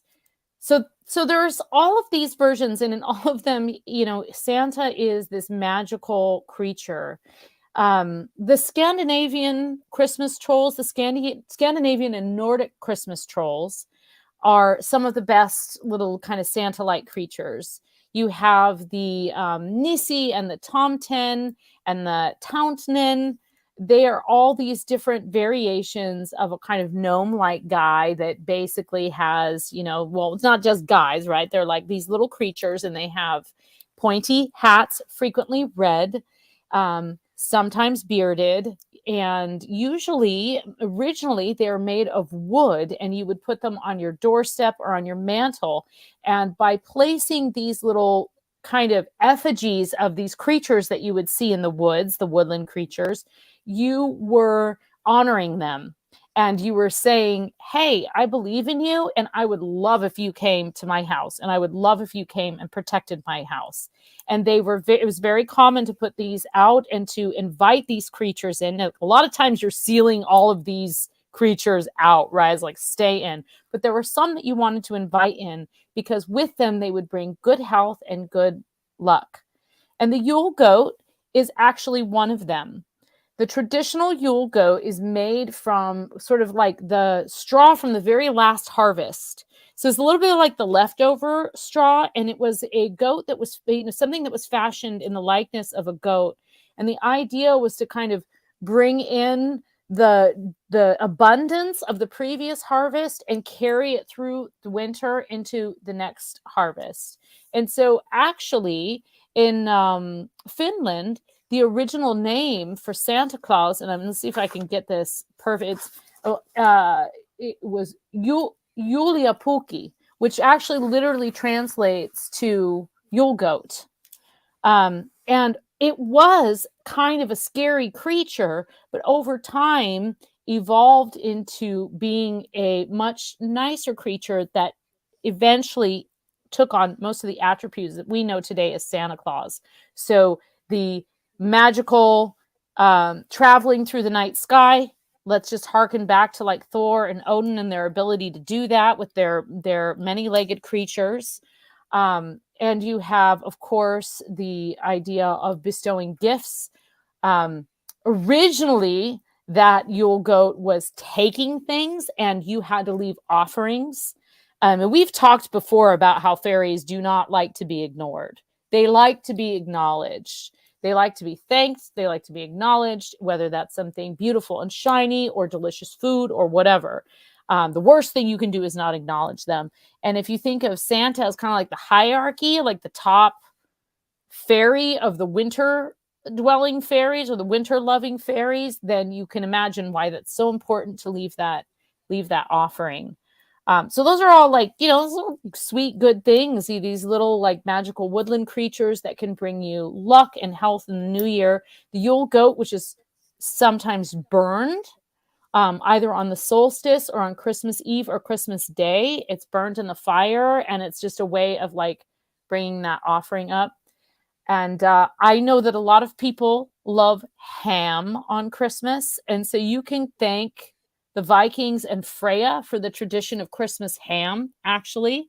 The pigs are sacred boars, not the domesticated pig, but boars are sacred to the goddess Freya.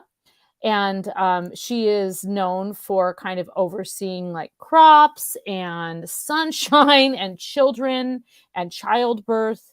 And so frequently a boar was, in Viking times, the boar was slaughtered in a sacrifice to Freya, and then it was roasted and eaten. So think of that when you're eating your Christmas ham. Thank Freya and her tears of amber for your Christmas tradition. And then, one of my all-time favorites is the Italian witch, Befana. And I'll tell you, about 25 years ago, I was in Italy around Christmas time, as it happens. I was in Venice, and, people walking around with all their Christmas furs and their fancy stuff. And I'm just this like, scrawny backpacker walking around freezing, but like looking in all the windows. And I came upon a bakery, and the bakery had witches on cookies in the window. And so I was like, what is going on here? So I started asking, what's this? And that's when I learned about Befana. And she is the Italian Christmas witch. She actually comes, she's not really a Christmas witch because she comes in January. January 6th is her day. Might be the 9th, but I'm pretty sure it's the 6th, as memory serves. And what she does is she rides her little broomstick, and she goes from rooftop to rooftop. And she sweeps the roof, and she sweeps the hearth, and she sweeps away all the bad luck and all of the negativity of the year before, and welcomes in the newness of the following year. You leave little sacrifices to her, little gifts for her. And in exchange, she leaves gifts for the children, and she bestows good health and good luck upon you for the new year. So she's one of my like all-time, she's just great. I mean, she does leave bad things for bad people. So she'll leave like rocks or coal, like, she will, she's just not gifts for everyone, but she definitely leans, I think, well, I like to think of her as leaning more toward the good side of things. Very cool. Very cool. So the fact that we have these good witches patrolling around the universe, making sure that humanity stays safe and sound, I mean, that's almost a Wizard of Oz, like, more than Christmas. I was just going to say, are you a good witch or a bad witch? Or a bad witch. I'm not a witch at all. Yeah, I mean, it does. It has that element. And I think that there's so many, like, you always have darkness and the light, right? Like, you can't actually have one without the other. And you may say, I prefer one, but the truth is you can't have one without the other. Like, we can't know how cold it is outside if we didn't have like glorious summers, right? Because if it was always cold like that, we'd be used to it. But we know it's cold because at the far end of that is, something completely different and glorious. So I think that there's a lot of what feeds into our Christmas traditions of today, from the Yule goat and the Yule log. I mean, the Yule log's a great tradition. I don't know if anybody's ever tried to make a Yule log cake. It's really hard, and I've had a lot of cake fails with that. But the idea of taking a important log, a lot of times it was oak, which is long burning and burns well into the night. It doesn't burn as hot, but it burns for a long time. And oak was like a very sacred tree to the Druids. But to burn a log on Christmas Eve, that Yule log, was to kind of keep away that darkness. And it was like this very special ritualized event. It wasn't like you just lit the fire. It was like the lighting of the Yule log was very important. And so, that we have that tradition at Halloween time. Actually, we have the idea that you take something from this big bonfire and you put it into your own hearth, and you work to kind of burn away the darkness. And that's not to say you shouldn't embrace the darkness, but you do kind of have to like work with it in order to get to the other side, in my opinion. Embrace the darkness to get to the light. Yeah. Sounds like a video game right there, You could do the opposite and see what happens. Embrace the light, and you'd probably end up in darkness. And you'll be just like me. Not really. You'll be just like Bufana. I don't want to be Bufana, though. No, you're not going to be. You're not going to be a witch, right? No, hello. I'm sorry. Let me pull it again here. You are this guy. Where is that guy? Where'd my guy go? Oh, yeah. I'm the sage sorcerer. Yeah, there you are. Look, there's Dave. You are the high. This is actually the high priest, which is basically Santa. The grand poobah of Christmas. The grand poobah grand of poobah. Christmas. You got that right. You got that right. Okay, so we leave out little Christmas treats. We put stockings on our by our fireplaces. Even though I always think it's funny that people in apartment complexes don't have fireplaces. We put stars. And I don't have a fireplace, so You heathen. You're a heathen. Why do you think I have so many candles? I'm trying to burn that thing down. That's what you're trying to do. Exactly what you're trying to do. But nonetheless, if the shoe fits, if the stocking fits. Of course. Where do we get a lot of these traditions from over the years? So the stockings, I think that the stockings come from, like I mentioned, German children polishing their shoes, and the Viking children leaving out their shoes or their little slippers to get treats in as Odin passed through the night sky. And I think that also hanging your stockings above the hearth was very practical because it was drying them out. And so kind of became this idea that you would hang stockings somewhere where you normally, this is my speculation based on years of folkloric research, but my speculation is that we hang the stockings in a place that they would be otherwise. Now, not necessarily today. We have all of these safety regulations in place, and so you shouldn't hang things above your fire. But or you might burn your house down. But, you have this idea of doing something that is ordinary. Okay, children, just go and hang your wet stockings because you've been out playing in the snow or the slushy weather or the rain. You hang your stockings to dry. And when you wake in the morning, this magical thing has happened where these ordinary stockings that you go and pull down anyway are now full of gifts. And eventually, I think that evolved into having designated stockings for said gifts. But, you got to leave the gifts for the giver. And that's kind of the key element, which you see with most any kind of fairy magic or working with that sort of supernatural dimension of creatures is really kind of making sure that you're giving them something before you ask for anything. And that could be true of basically any magic, right? Like you make a sacrifice, you go into mass and you make a sacrifice before you take of that sacrifice. So those are all kind of like ways that we balance it out. But speaking of Bigfoot, which that's kind of always in the back of our mind on Spaced Out Radio, right? Of course.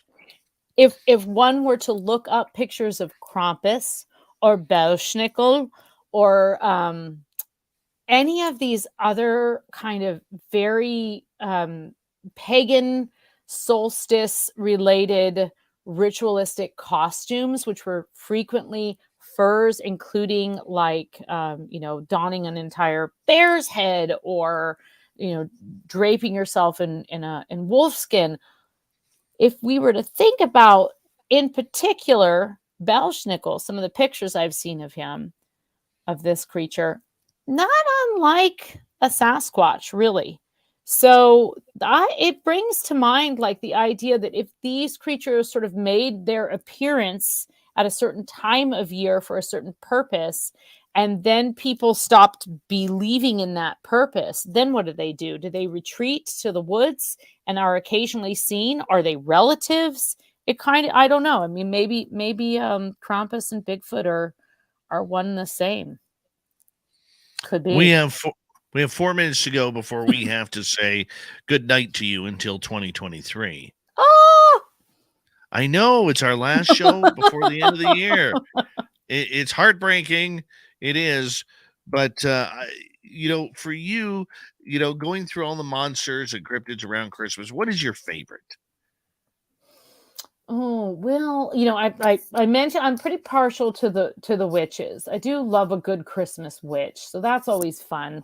I love the idea of all of the, so those icons of witchcraft with the pointy hat and the cloak and the broom, but having it associated at kind of a completely different and unexpected time of year. So that's one of my favorites. I do love those nasty little Yule lads that run around and do horrible things to people who, misbehave. And the great thing about the Yule lads is in a lot of these stories, it's always like the children who have to behave. The children must behave or they're not going to get this gift. The Yule lads are like, no, it applies to everybody. Everybody needs to be on their best behavior. This includes adults, right? And honestly, like the kids are usually not the problem. It's usually the adults. If the kids are the problem, it's usually because of adults. So I feel like anything that punishes and gives equally, like the Yule lads, that's a lot of fun. That was a lot of fun. All those 13 lads running around doing crazy things, running around your house. And but one of my all-time favorites are those Gwyllion, which are the Welsh women who are kind of similar to Banshees.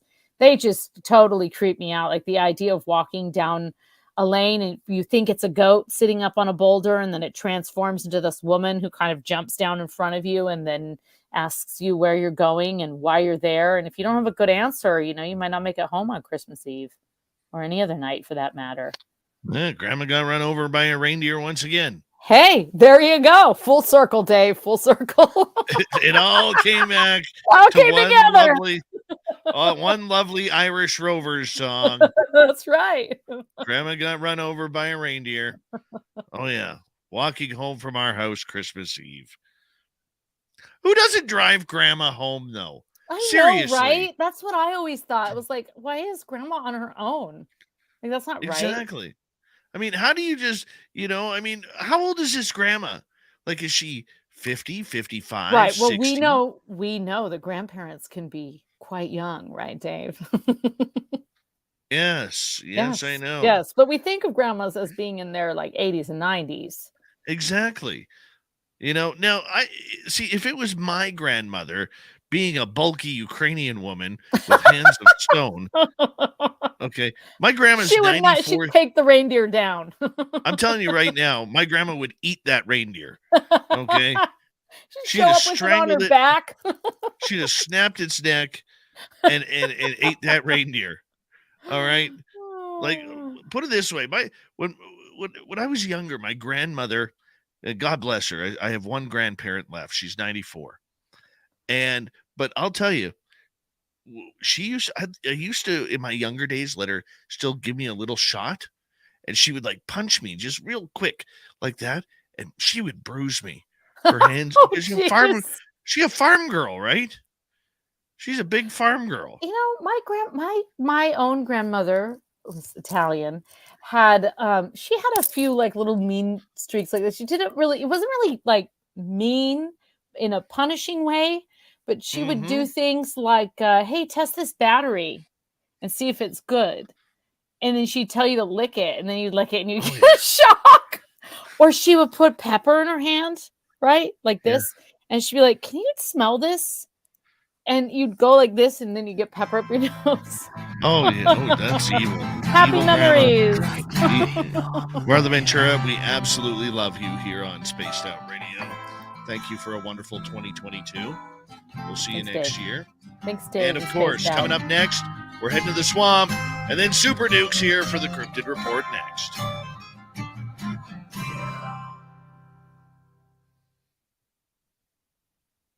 Yay, Varla Ventura. Yay. Yeah, I don't know. I didn't even think about it being the last show of 2022. Oh, over and done with. I'm glad. Let's move on. I'm ready for a little 3 in the business.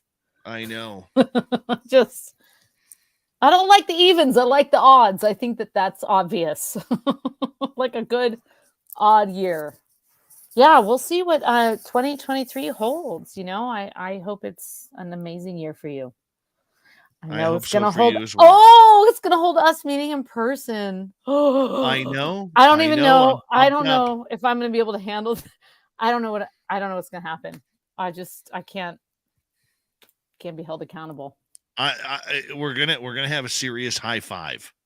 That's what we're gonna do. I think we're gonna hug for like 20 minutes straight.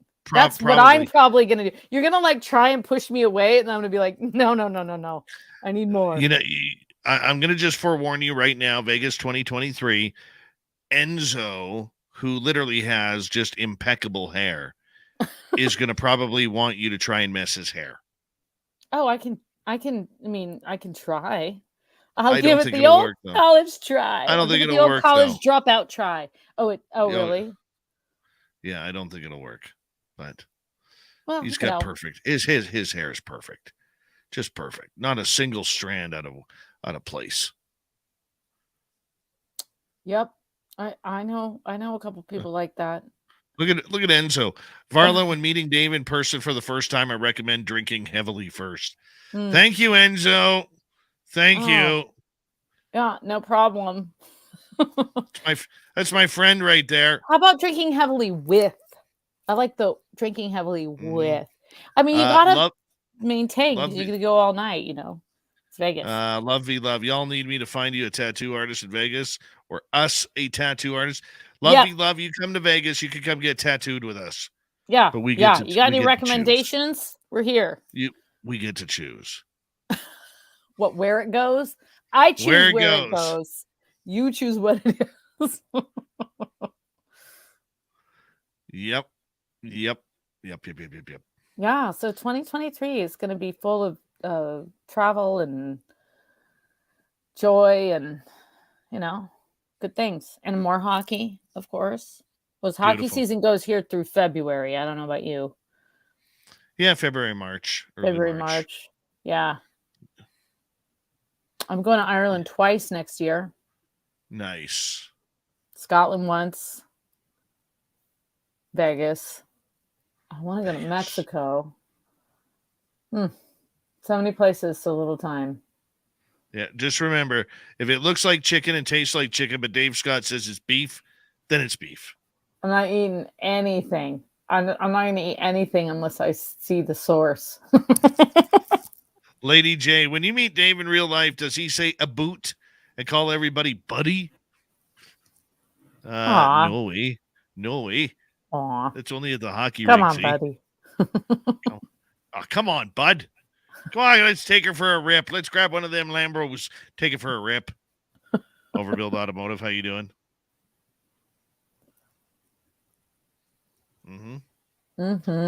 Temperature outside minus 19 Celsius and snowing right now.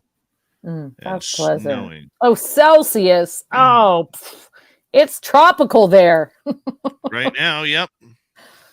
Wasn't yesterday when I was at minus 36.4 degrees Fahrenheit yesterday. I don't know what that is. And wait, what? Yeah. 38 degrees Celsius, 36.4 Fahrenheit. Wait, minus? Yeah. Minus 36? Yeah. Minus. God, that's like living here. That's cold. Yeah, it's horrible. It's ungodly. It's why you don't go out on the 12 nights of Christmas. Right there. Right there. That's why. Because you will hallucinate from frostbite. If nothing else. It's kind of cool. You go outside for 30 seconds and like your nostrils are frozen. Inside your nostrils. What even happens? Yeah. Why does that happen? Well, because it's cold. Yeah, because you breathe in the fresh air. You're breathing in all that ice crystals in the air. Freezes you. Yeah, freezes you from the inside. Yeah. Yeah. And you know how you get warm? You get in a hot tub, or you get in a big bathtub, Dave. That's how you get warm. Yeah. A 1-person bathtub. Now you know you need a 2-person one. I'm so pissed off about that. You have no idea how pissed off about that I am. Oh, I get it. Yeah. We're gonna swap it out though. All right. Well, thanks, Dave. Love ya. We'll call you soon, okay? All right. Take care. Bye, everybody. Bye-bye. Boy. Varla Ventura. VarlaVentura.net is her website. She's fun. She's coming to Vegas.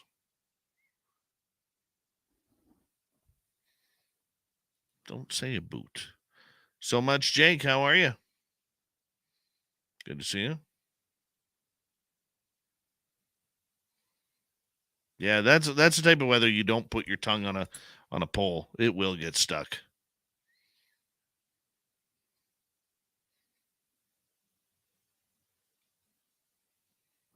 All right. Thank you to our super chatters tonight. Appreciate you. Here we go, everyone.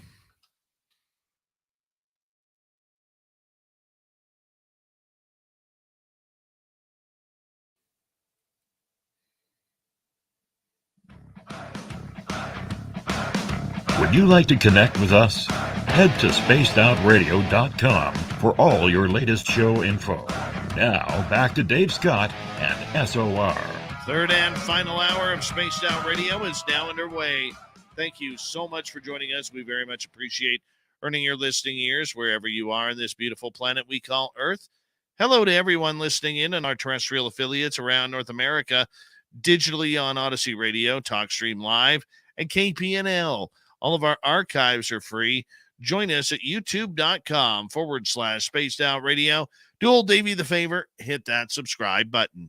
The Desert Clam has set the password for tonight in the SOR Space Travelers Club, or Nearadina. I said that wrong. I'm not saying it again. That's your password, as the Clam sets a password each and every night right here on Spaced Out Radio. Our website is spacedoutradio.com. We have a plethora of features for you. Rock out to Bumblefoot, read the news wire, check out our swag as well. Follow us on Twitter at Spaced Out Radio, Instagram at Spaced Out Radio Show, and on TikTok at Spaced Out Radio. All right, it is time once again where we head to the swamp. Our resident swamp dweller takes us on a spooky journey. Hi, Spaced Out Radio listeners. This is Swamp Dweller. It's time for your nightly dose of spookiness on the show. If you have an interesting encounter or a spooky story that you would like to share, be sure to submit them in at swampdweller.net. You can also find our YouTube channel at youtube.com/swampdwellerreads. Now, let's chill out, relax, and together, let's enter the swamp. It was deer season in Illinois, and we were all ready to go. My uncle and I had been out checking tree stands and areas as we had poaching problems in these woods. We get all that done, and he calls me to tell me that he lost his wallet somewhere. As I lived closer to the woods, I told him I'd look for it in the woods. Keep in mind, it was about 8 o'clock. I had never been scared of dark or the woods, but I went out to check the trail he had walked. I get to the final leg and see something in the bottom walking, or more like stalking. It was sniffing the ground and would look around and see me with my flashlight. Luckily, my fight or flight kicked in, and I headed for the truck as fast as I could. I get to the car and hear weird screaming. It's getting louder and closer. I thought to hell with this, and I jumped into the car. As I slammed the door, something ran right past me into the other section of the woods. I was frozen, but finally turned the keys on the ignition, and I could see something staring at me from behind the trees with my headlights flashing on it. Now, I have a hard time going to those woods alone, And years later, after this happened, my aunt one day called me to say she saw a black figure walking in the field that looked like it had a crow's head. She looked back again and it was gone. After she told me this, her woods mysteriously caught fire and almost burned down the rest of everything else. She swears she heard voices and weird noises all night, something tapping on the house, and her dog was always losing its mind. So we put cameras up outside of her house, and I think we may have caught a glimpse of this black figure on camera. But when we tried to play it back and try to get the footage and all that good stuff, the camera was offline and they mysteriously quit working ever since. There is an old story about a man whose wife took all his money and buried it in these woods.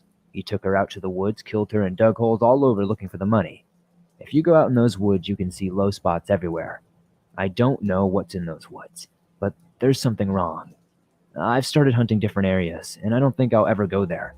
I don't know if it's a ghost, a demon, a skinwalker, or what's lurking in there, but it's unnatural, and it gives me the absolute goosebumps. That's why we love the Swamp Dweller around here, taking us on a short but sweet spooky journey. Swamp Dweller joins us to kick off every hour, number 3, each and every Monday through Friday night here on Spaced Out Radio. And if you want more, you want to listen to him for free, just go to his YouTube channel, youtube.com/Swamp Dweller Reads, and you can check it on out. From the swamp to the forest, it's time for Super Duke, and the Cryptid Report.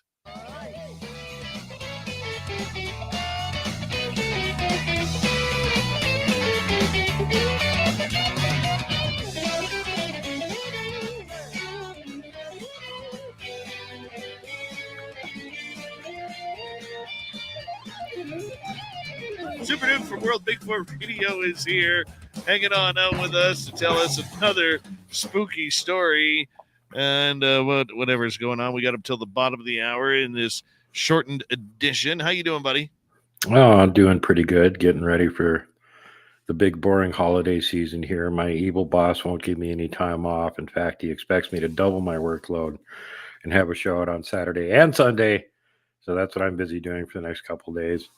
And we're having some ridiculous cold snap here, too. So it's not like you really want to go outside or anything. That's kind of helping with the whole, like, well, there's a reason to be isolated right now. It's freaking brutal outside. I don't want to go out anyway. You know what? I'm tired of the cold. Like, I don't mind the cold. Okay, like right now outside the headquarters, it's minus 19 Celsius and snowing. I like that. I can handle that. Not a problem. Give it to me every winter. I don't mind. I'd go outside and go skating on a lake right now if I could, because that's the thing to do. But this minus 30, minus 40 crap, no, not healthy. Not healthy. I know. It's the same thing in the 70s when I was a kid in northern Minnesota, and we were having a string of one brutal winter after the other. So they were all telling everybody we were going into an ice age. Yes, kids, that's what they were saying in the 70s. Yeah, then it got warmer. But man, it was bad. We were not only getting dumped on by tons of snow, but we were getting like on an average of at least 6 weeks of below zero every winter. And 2 weeks of that would be 20 below or colder, pretty much guaranteed every winter. And it's like, oh my God, how much cold? After a couple of days and 20 below or colder, your vehicle is not going to start. If you don't have a block heater or something, forget it, not starting. Yep. Right around here, everybody around here, all the guys who have had diesel trucks, it's this cold has shut down the forest industry right now because of the diesel machinery, diesel trucks. The diesel gas turns to gel, and nobody wants to go out there and fix it in 40 below. So they've literally shut down. This cold snap has shut down the the forestry industry. That's for sure. Well, there was a cold snap like this in World War II, and it basically shut down the war for a while because the Germans were making advance, and then all of a sudden it got so cold, which usually is what saves Russia, and they were using diesel equipment. So guess what? Yeah, all the fuel was turning to Jello, and they couldn't get them to start again. So even though they were on the offensive for a while there, but all of a sudden the vehicles weren't working because it got too damn cold. They were hoping it would get cold because everything was mud. then when it gets cold, the ground freezes and you can drive over it. Yeah, but then it gets instantly too cold and all of your gas turns to jello and none of your vehicles work. So in order to like even keep their tanks running, which remember they didn't have enough fuel to try and run these things day and night to keep them warm. They would take pans full of hot coals and put them underneath the engine to keep it warm enough that the damn things wouldn't freeze solid. And when they had to start them up, they could. That's way too cold. I mean, how is Sasquatch supposed to harass the logging community if it's too damn cold for the logging community to be out there working? I'm sure Sasquatch loves it. Oh, they're not cutting down trees for a while. Bring on the cold. Let's get some more cold. What do you got for us tonight, Super Duke? Well, in addition to the red and white hat from the season thing, I got this red book that's got white writing on it. So, it's seasonal. Giants, Cannibals, and Monsters by Kathy Muscovitz Strain. And these are 3 traditional Native American stories, all from different tribes. And they kind of don't really talk about, see, she lumped in everything here together and didn't really make any distinction between them. And so you get to, the more you know about it, the more you can try and pick out what it is that they're actually talking about. But this one comes from the Comanche. Along with the Cherokee, the Comanche, also known as the Numunu, or one of the largest tribes in the United States prior to the European arrival. Their traditional homelands include eastern New Mexico, southern Colorado, southern Kansas, all of Oklahoma, and most of northern and southern Texas. Today, the Comanche government is located in Lawton, Oklahoma. In the Comanche traditional language, Bigfoot-like creature has 2 names, Mupits and Piamupits, both of which mean cannibal monster. And the one we're going to read about here,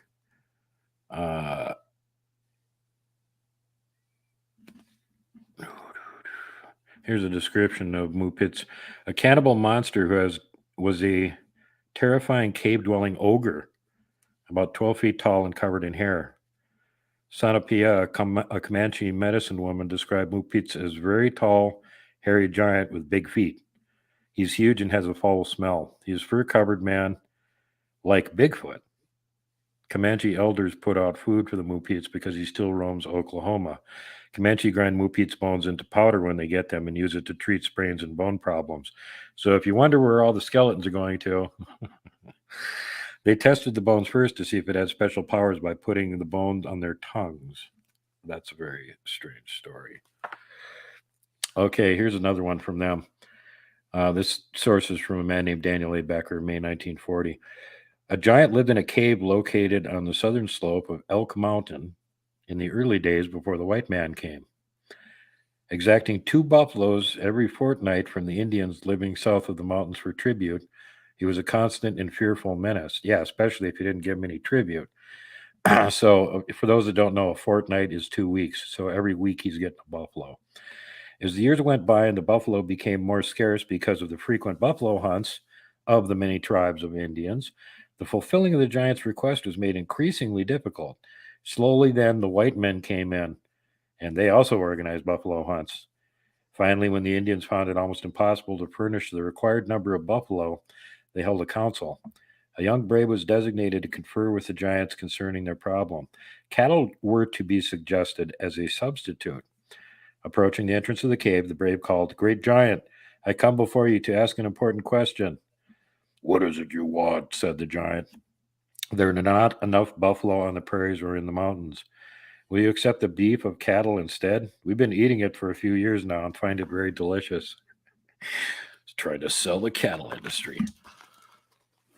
My goodness. So the giant says back to him, "Cattle are very small, but I shall be satisfied if your tribe will bring me 20, replied the giant. Cattle were thus substituted for buffalo, but the change of diet did not seem to agree with the giant. He became increasingly irritable and nervous and menacing. The coming of so many white men bringing confusion to the quiet mountain country was also very disquieting to the giant. The Indians, trying to appease his wrath, brought him 40 beef cattle. Finding his new diet more and more disagreeable and the encroachment of the white man unbearable, the giant finally departed his cave for a more secluded spot further north into a larger mountain range. You would think that departing into a mountain range, that it would probably have its own cave or something, or cave system to get around in. Well, I mean, back in those days, it's, like today, the big cryptids, if they don't have a cave system to get back and forth, and they just travel around at night. We don't see very well in the dark, so they just stay away from us, move around at night. We don't know what they're doing. We've also found evidence that some of the big, really large Bigfoot, when they're moving around their local area, will actually walk in the river, because most of the time it's not deep enough to bother them at all, and it masks their footprints completely. I mean, you're not down at the bottom of the river looking for Bigfoot tracks. So the next one, we got an interesting story from the Modoc tribe. The Modoc were historic residents of northeastern California and central southern Oregon. Today, as a result of the Modoc War of 1872-73, they're split into two major tribes, one living on the reservation in Oregon and the other in Oklahoma. Their language is part of the Penutian family, and the traditional Modoc word for Bigfoot is Matakagmi. The Modoc Klamath traditional word is Yahas. Now, Matakagmi is some of the repeat listeners here that heard about me talking about the Yeti not too long ago. That name is really, really close to what the actual name of the Yeti is, which is Metokangmi. Matakagmi, Metokangmi. Okay. So here's the story about Matakagmi. Source: Encounters with Matakagmi, Mini Smokes, National American Indian Magazine, 4th quarter 1968, and again, Modoc County, California. The story: grandfather was walking along a deer trail near a lake just about dusk when he saw up ahead something that looked like a tall bush. Upon coming a little closer, he became aware of a strong odor, sort of musky. He then gave a close look at the bush and suddenly realized it was not a bush at all. It was covered from head to foot with thick, coarse hair, much like horsehair, and he took a step closer, but the creature made a sound that sounded like "Nyah!" Grandfather now knew that this was the one the old one spoke about, a Sasquatch. Although it was growing darker, grandfather was able to see quite clearly two soft brown eyes through the hairy head part. Then the creature moved slightly, and grandfather made a noise. Grandfather made a motion of friendship and laid down the string of fish that he had been carrying. The creature evidently understood this, as it quickly snatched up the fish and struck out through the timber nearby. It stopped only for a moment and made a sound that my grandfather never forgot, a long, low "ooh." Grandfather called them people. He referred to the people as Matakagmi. It was only a few weeks after his encounter with the Matakagmi that he was awakened one morning by some strange noises outside his cabin. Upon investigating, he found a stack of deer skins, fresh and ready for tanning. Off in the distance, he heard that strange sound once again. Oh. After this, there were other items left from time to time, such as wood for fuel and wild berries and fruits. It was a few years later that grandfather had his second but far more amazing contact with the Sasquatch. A timber rattler had struck him in the leg while guiding men searching for gold. He had gone ahead of the group and was therefore alone when this occurred. Grandfather killed the snake and started to come back down to a more comfortable spot, but soon found it difficult to go on, and as best as he can remember, he became sick to his stomach and fainted. When he came around again, he thought he was dreaming, for three large Sasquatch, about 8 to 10 feet tall, had him surrounded. He noted that they had made a small cut on the snake bite and had somehow removed some of the venom and placed cool moss on the bite. Then one of the Matakagmi made a kind of grunting sound, and the two lifted him up and took him down a trail that he did not know about. Finally, after some little descent down the mountainside, they placed him under a low brushy tree and left. Again, grandfather heard that mournful cry of the Sasquatch. Oh! After a while, he began to feel better, but then he took his old .44 caliber cap and ball pistol and began to fire some shots in the air. Finally, the gold party found him. Grandfather said nothing about what happened concerning the Sasquatch. He was taken back to where the pack mules were tied, and then on to the nearest little town where he rested for a few days, and then returned to Tula Lake. Grandfather told only his immediate family about this encounter, and after this would never take anyone for any amount of money to the Mount Shasta region. He would only say, "Metakagmi live. That holy place, I have friends there." For many years after it, in the still of the evening, or sometimes late at night, he would still hear the sound he knew well. Oh, the call of the Sasquatch. Grandfather went on to relate that the Matakagmi were not vicious, but were very shy, especially of the white man, and they generally only came out in the evenings and at night. They lived chiefly on roots they dug and berries, and only ate meat in the bitterest of cold weather. Their homes are in deep mountainside burrows unknown to man. That almost sounds like a wild man more than a Sasquatch, though, doesn't it?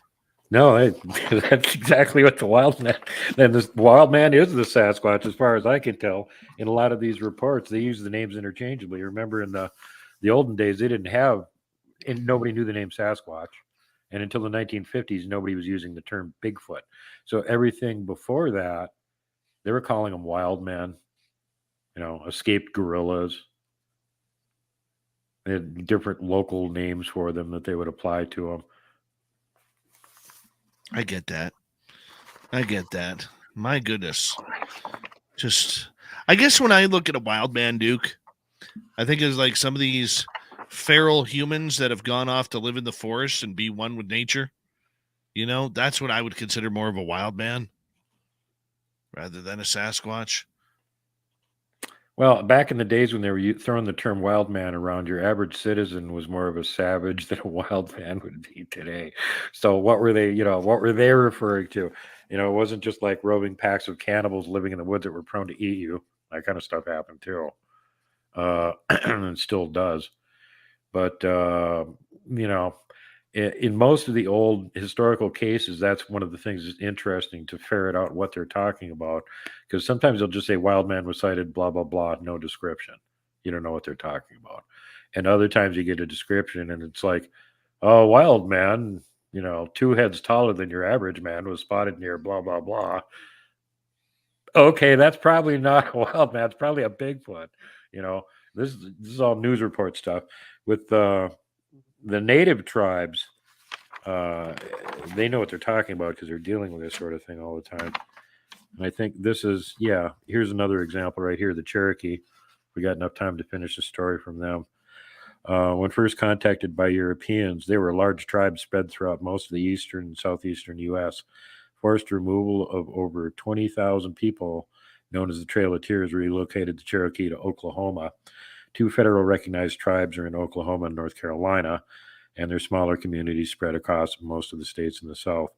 As part of the Iroquois Confederation of Language stock, the traditional Cherokee names for a Bigfoot-like creature are Tsikekudle, which is hairy savage, and Nunyunuwi, which is stone man. So right there, why do they have 2 names for it? And again, note the description. Hairy savage, that's a Bigfoot. Stone man, that's a Janoskwa. That's the stone coats again. Everybody in the Confederation had a separate name for those things, which again should tell you right there. They've all got names for Bigfoot, and they've also all got names for this other thing. I think I've got a short report. This one's scary. This is the Choctaw. Originally from Mississippi, Alabama, and Louisiana, Choctaw were forcibly removed to Mississippi and Oklahoma in the 1800s. Their language is part of the Muskogean stock, not Iroquoian. Very closely related to Chickasaw.